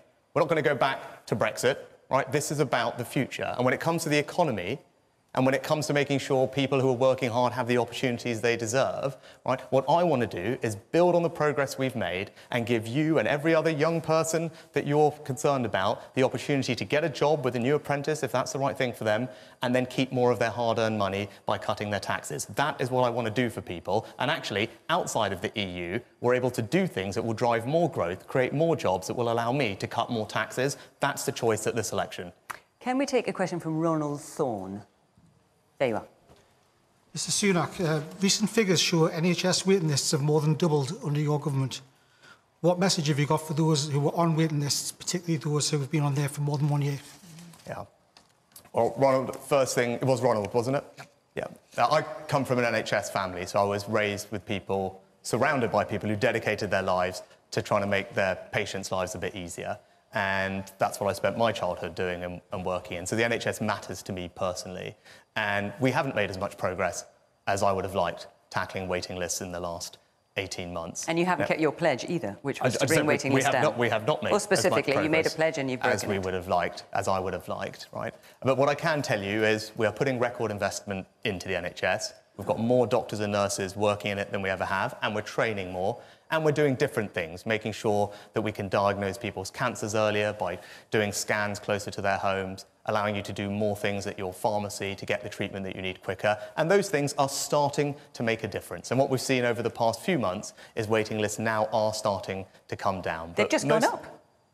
Over the past few months, over the past 5 months, they've gone down by around 200,000. Well, they're still higher than where you were being. Yes, and they have literally just gone up. I'm sure you haven't forgotten. I freely acknowledge that. OK, I just want to be clear. freely acknowledge that. But Fiona, this is an important point. Right? Inflation yesterday hit 2%. When I became Prime Minister, it was 11. Now, that is something that I said I would do, and we've done it. Now, these things don't happen overnight. They don't happen in a straight line.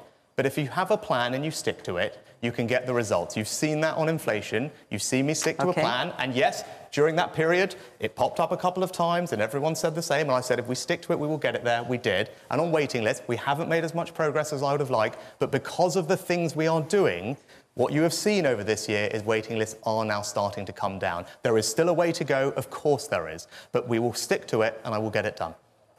Convinced? No. So your message to the people who are still on the waiting list is, sorry, but could do better.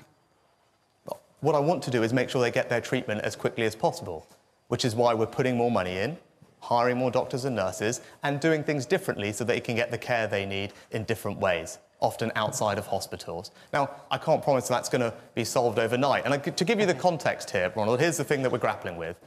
During the pandemic, 6 million referrals that otherwise would have happened didn't happen.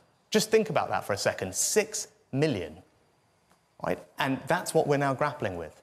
Right? That's why the NHS is under the pressure that it's under. 6 million missed referrals that we are now catching up on.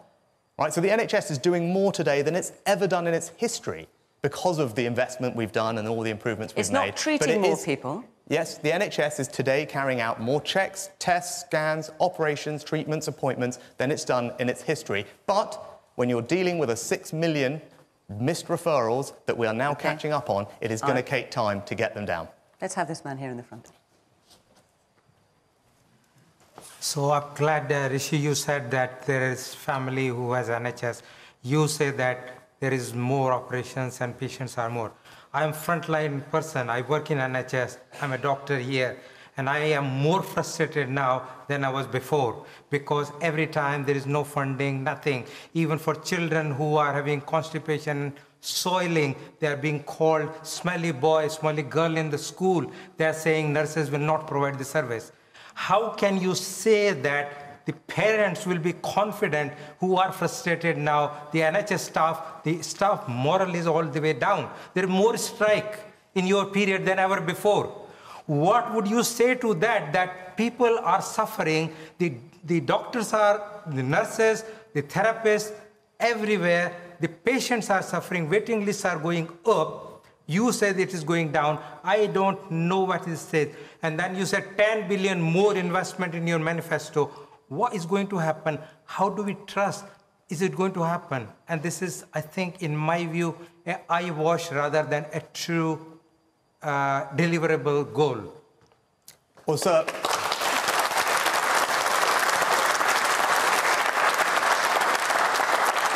Well, there is more money going into the NHS today than there has been in its history, and I'm sure BBC Verify after that, this debate will verify that for you. But that is the fact. But I don't. Well, I don't inflation might have something to do with that. I absolutely acknowledge your concerns. You and your colleagues are working very hard. You are doing more than we've ever done before. But the situation is challenging because we are dealing with the backlog of missed appointments that you are very well aware of, and I'm sure you were working hard during COVID. You saw what didn't happen during that period. But you talked about parents and children. I'll give you one practical example of something that we're doing that is already making a difference. Now, because of the changes that we've made, if your child has an ear infection, a sore throat, sinusitis, instead of having to make a GP appointment, you can now go direct to your pharmacist to get the medicines that you need. That change that we have made is making an enormous difference already, saving parents an enormous amount of time, making sure their children get the care and the medicines they need much quicker. And if I'm re-elected, we will expand that Pharmacy First programmes to cover more different illnesses. And again, these things all add up. No one thing is going to solve the problem, but it's just a demonstration to you of my commitment to making sure you and everyone else has an NHS that they can rely on, having the peace of mind that it's there for them when they need. Okay. Bit less frustrated now? I'm not sure. OK, but, all right, you're not sure. OK, let's take another question. Woman there, yeah. Employed migrant workers, such as myself or your parents, for example, contribute to our essential services, fill our skill gaps and contribute taxes as well. Can you tell me how is setting strict migration limits for themselves or their close relatives beneficial when we still have these skill shortages, particularly in the NHS? Well, ma'am, you're absolutely right. Of course migrants can make a contribution to our country and do, like my parents, as you said, like my grandparents. My point is, though, that the levels of migration that we have seen are too high and they need to come down. And that's what we are now doing. If you look at the number of visas that we've issued at the start of this year, it's down by about 30%. The net level of net migration is forecast to halve over the next 12 months. And if I'm elected, there will be a legal migration cap that we vote on in Parliament to guarantee that the numbers come down every year. But Prime Minister, I think the question here is about how, tell me if I'm paraphrasing this wrong, it's about how to encourage the right kinds of workers here, and if you're not allowing them to bring their families, that is a serious disincentive. I think that's what you're saying, yes? It is, yeah. No, well, what we've done... Do you accept that? No, but that's not what we've done. What we have done is say that if people are going to bring family members here, they just need to be able to support them. I think that's reasonable, because any person that comes to our country obviously adds to the pressure on public services, and it's a very reasonable proposition to say if people are bringing their dependents, family dependents, then they need to be able to demonstrate that they're going to be able to support them. That is, I think, a very common sense measure, and that's what we are doing. You wanted to come back That's okay, I understand that, and I agree with that, but then do you think that social workers, for example, coming from abroad should be paid more in order to be able to support their families, because they won't be able to on the kind of limits that you've put in place? Given their salaries, they won't be able to support their families. Well, we have a dedicated visa for social care because we know how important it is, and we need to make sure that we do get the right workers here. That's why, unlike almost every other profession that you can think of, there's a dedicated visa for social care workers. But will they have to abide by the rule about supporting their families as well? Yes, because what we've seen... Because the point you're making is they won't necessarily be able to afford to do that on their salary. And what we've seen is there are lots of people who are prepared to come to our country because it's a fantastic country to fill those vacancies and don't need to bring their family members, and those are the people that we will welcome here. But what we can't do is support an unlimited number of people coming here who are not working. That's just simply not right, and it's not fair. So we may disagree on this, but I do think migration has to come down from the levels we've seen. That's what our migration cap will deliver. That's what we're already doing. And I think basic things like expecting people to support their family if they're bringing them here is actually just fair to everybody, and that's why I believe it's the right thing to do. Woman here. Hi. My daughter has lived in Australia, now working in Singapore. In both of those countries, without sponsors or a job, there are no benefits, there's no health care as such, and therefore it attracts people that want to go to work hard to live there. In terms of the UK, we do need migration, especially for the lower paid jobs, because our lazy lot won't do it. Are you talking about our audience here? I do hope not. Maybe some of them. Oh, that's fighting talk, but OK. Who knows? What I can't grasp is regarding the illegal immigration. if we didn't have similar policies introduced, perhaps the attraction for the illegal immigrants, they wouldn't go through the torturous journeys that they do, and we'd be in the situation now where most of this election, I feel, is about immigration. And why can we not be stricter as other countries are, and it works? Yes, well, ma'am, that's exactly what I want to deliver, because you're right. Illegal immigration is wrong. When people jump the queue and come to our country illegally, it undermines the notion, the sense of fairness that our entire country is built on. Right? And of course it puts pressure on public services and it causes security issues, but fundamentally it's wrong and it's unfair. That's why I want to stop it. Now, we've made progress, but in order to fix the problem that you've identified, actually mimicking something that Australia did for a while as well, we need to be able to remove people who come here illegally, send them somewhere else that's safe, because that removes the incentive. You're talking about removes Rwanda, the incentive Prime Minister, for them to come in the first place. Now, if I'm your Prime Minister, we have flights ready to go that will take illegal migrants to Rwanda. If Keir Starmer is your Prime Minister, the illegal migrants that we've been detained will be out on the streets, they won't be on those planes. We will become the soft touch of Europe just at a time when multiple other European countries are agreeing that our approach is the right approach. And that's what I want to deliver for you as your Prime Minister, if you give me the chance. And I do believe that you would be able to deliver. Which brings me to my next question. Oh, yes, because I must let other people in as well. Early election. Why bring an early election? Why did you call the election early? Well, I called the election because going back to the second question, my number one job when I became your Prime Minister was make sure that we had economic stability. And when we had that, when inflation was effectively back to normal as it was, the economy was growing healthily, wages were rising, I thought that was the right moment for us to consider our future. And you have a choice. You and everyone else has a choice. Okay. Do we build on the progress we've made? I want to keep cutting your taxes. The alternative, if Keir Starmer is your Prime Minister, is that your taxes are going to go up. That is the choice for everyone at this election, and I'm going to fight very hard to make sure that I can continue the work that we've started, continue delivering financial security, continue cutting your taxes. Are you glad you called the election when you did? How do you think it's going? It was the right moment to call the election for the reasons that I outlined. And Fiona, I am. Look, of course these things are difficult, but as actually answer the first question over there, right?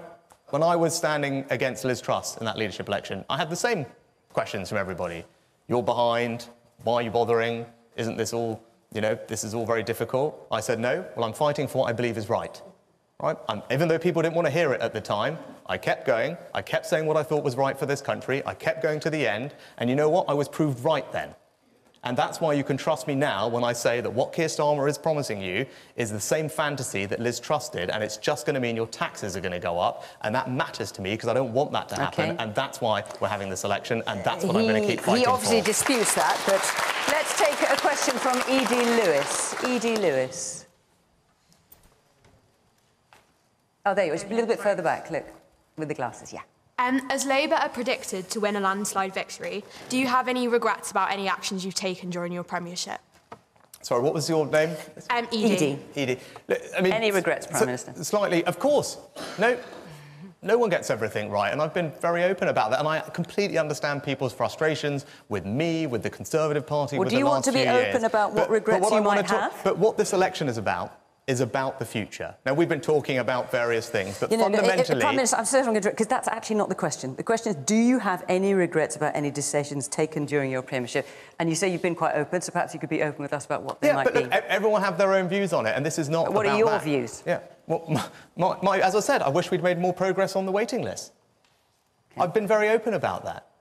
Right? I wish we had made more progress on the waiting list. It's something that was important to me. We haven't made as much progress as I would have liked. I've explained the reasons, and we're making progress now. But fundamentally, this election is about the future.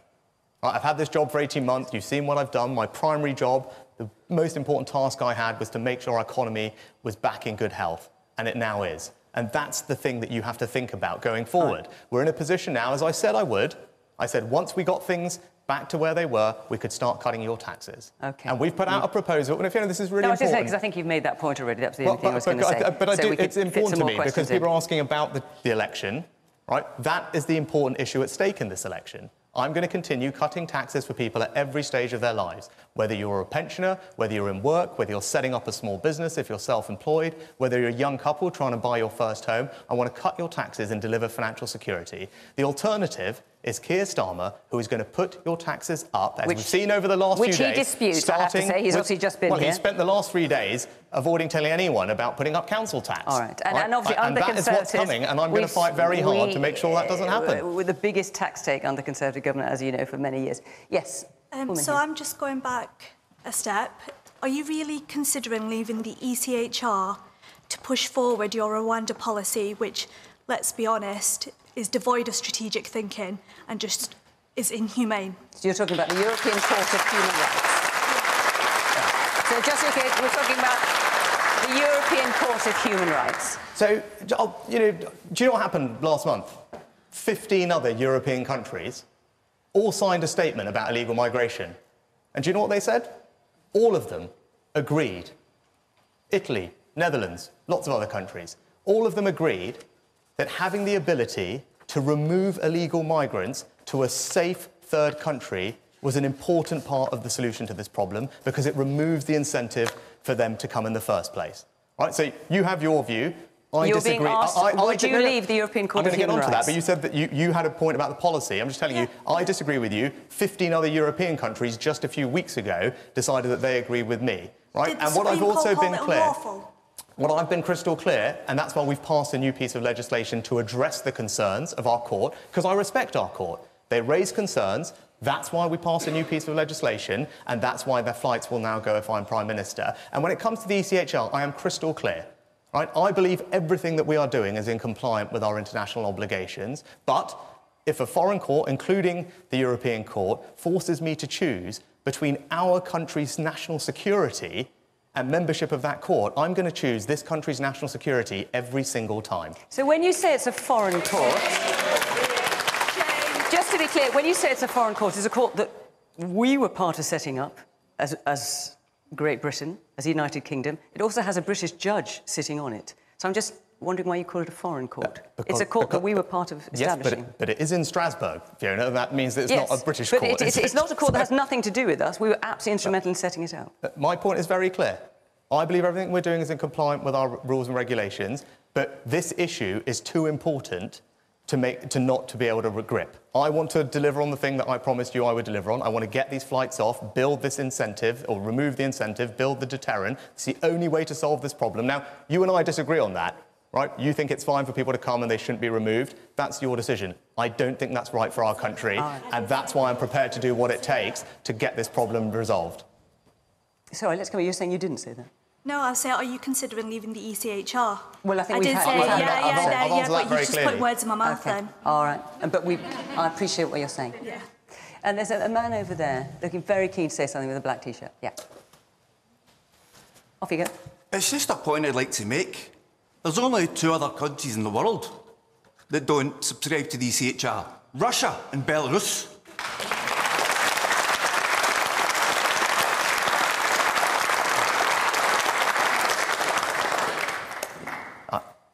Sir, with the greatest respect, we do not need a foreign court to tell us how to police our borders and our security, right? And I believe that everything we're doing is in compliance with our international obligations. But if I'm put in a position where I'm forced to choose between those things, I'm going to put our country's national security first every single time, and I make absolutely no apology about that. Shame on you. I've got about 30 seconds left. Very quick question. I'm 19, so I'm too old to do national service if you did bring that in, and I'm not looking to get a mortgage in the next Parliament, so anything to do with that wouldn't impact me. Is there any policy you can offer me that would positively impact my life and the life of people who are my age? Forgive me, because we're pretty much out of time. Could you name one? Are you studying at the moment? Where are you studying? Here. Oh, you're at York Uni. OK. And what work Sadly, do you want to do? we don't have time for these niceties. One policy. You know what? Very simply, when you get your job, I'm going to cut your taxes, you're going to keep more of your money and spend it on whatever you want. There you go. All right. So, you got something of an answer, so I had to cut it short. That is it for now. Well done for all your stamina, folks, for sticking with the 2 hours. Thank you for your questions. Prime Minister, thank you very much for taking part in this. That is our Leaders special over for now, but don't forget, we have got the Plaid Cymru special on BBC World on Monday. We're back on Thursday for the usual routine, and then Friday with Question Time, and they're both from Birmingham. The first, our usual programme, and then the second, remember, with Nigel Farage of Reform UK and Aidan Ramsey of the Greens. But for now, from all of us here, and Prime Minister, thank you very much. Bye-bye.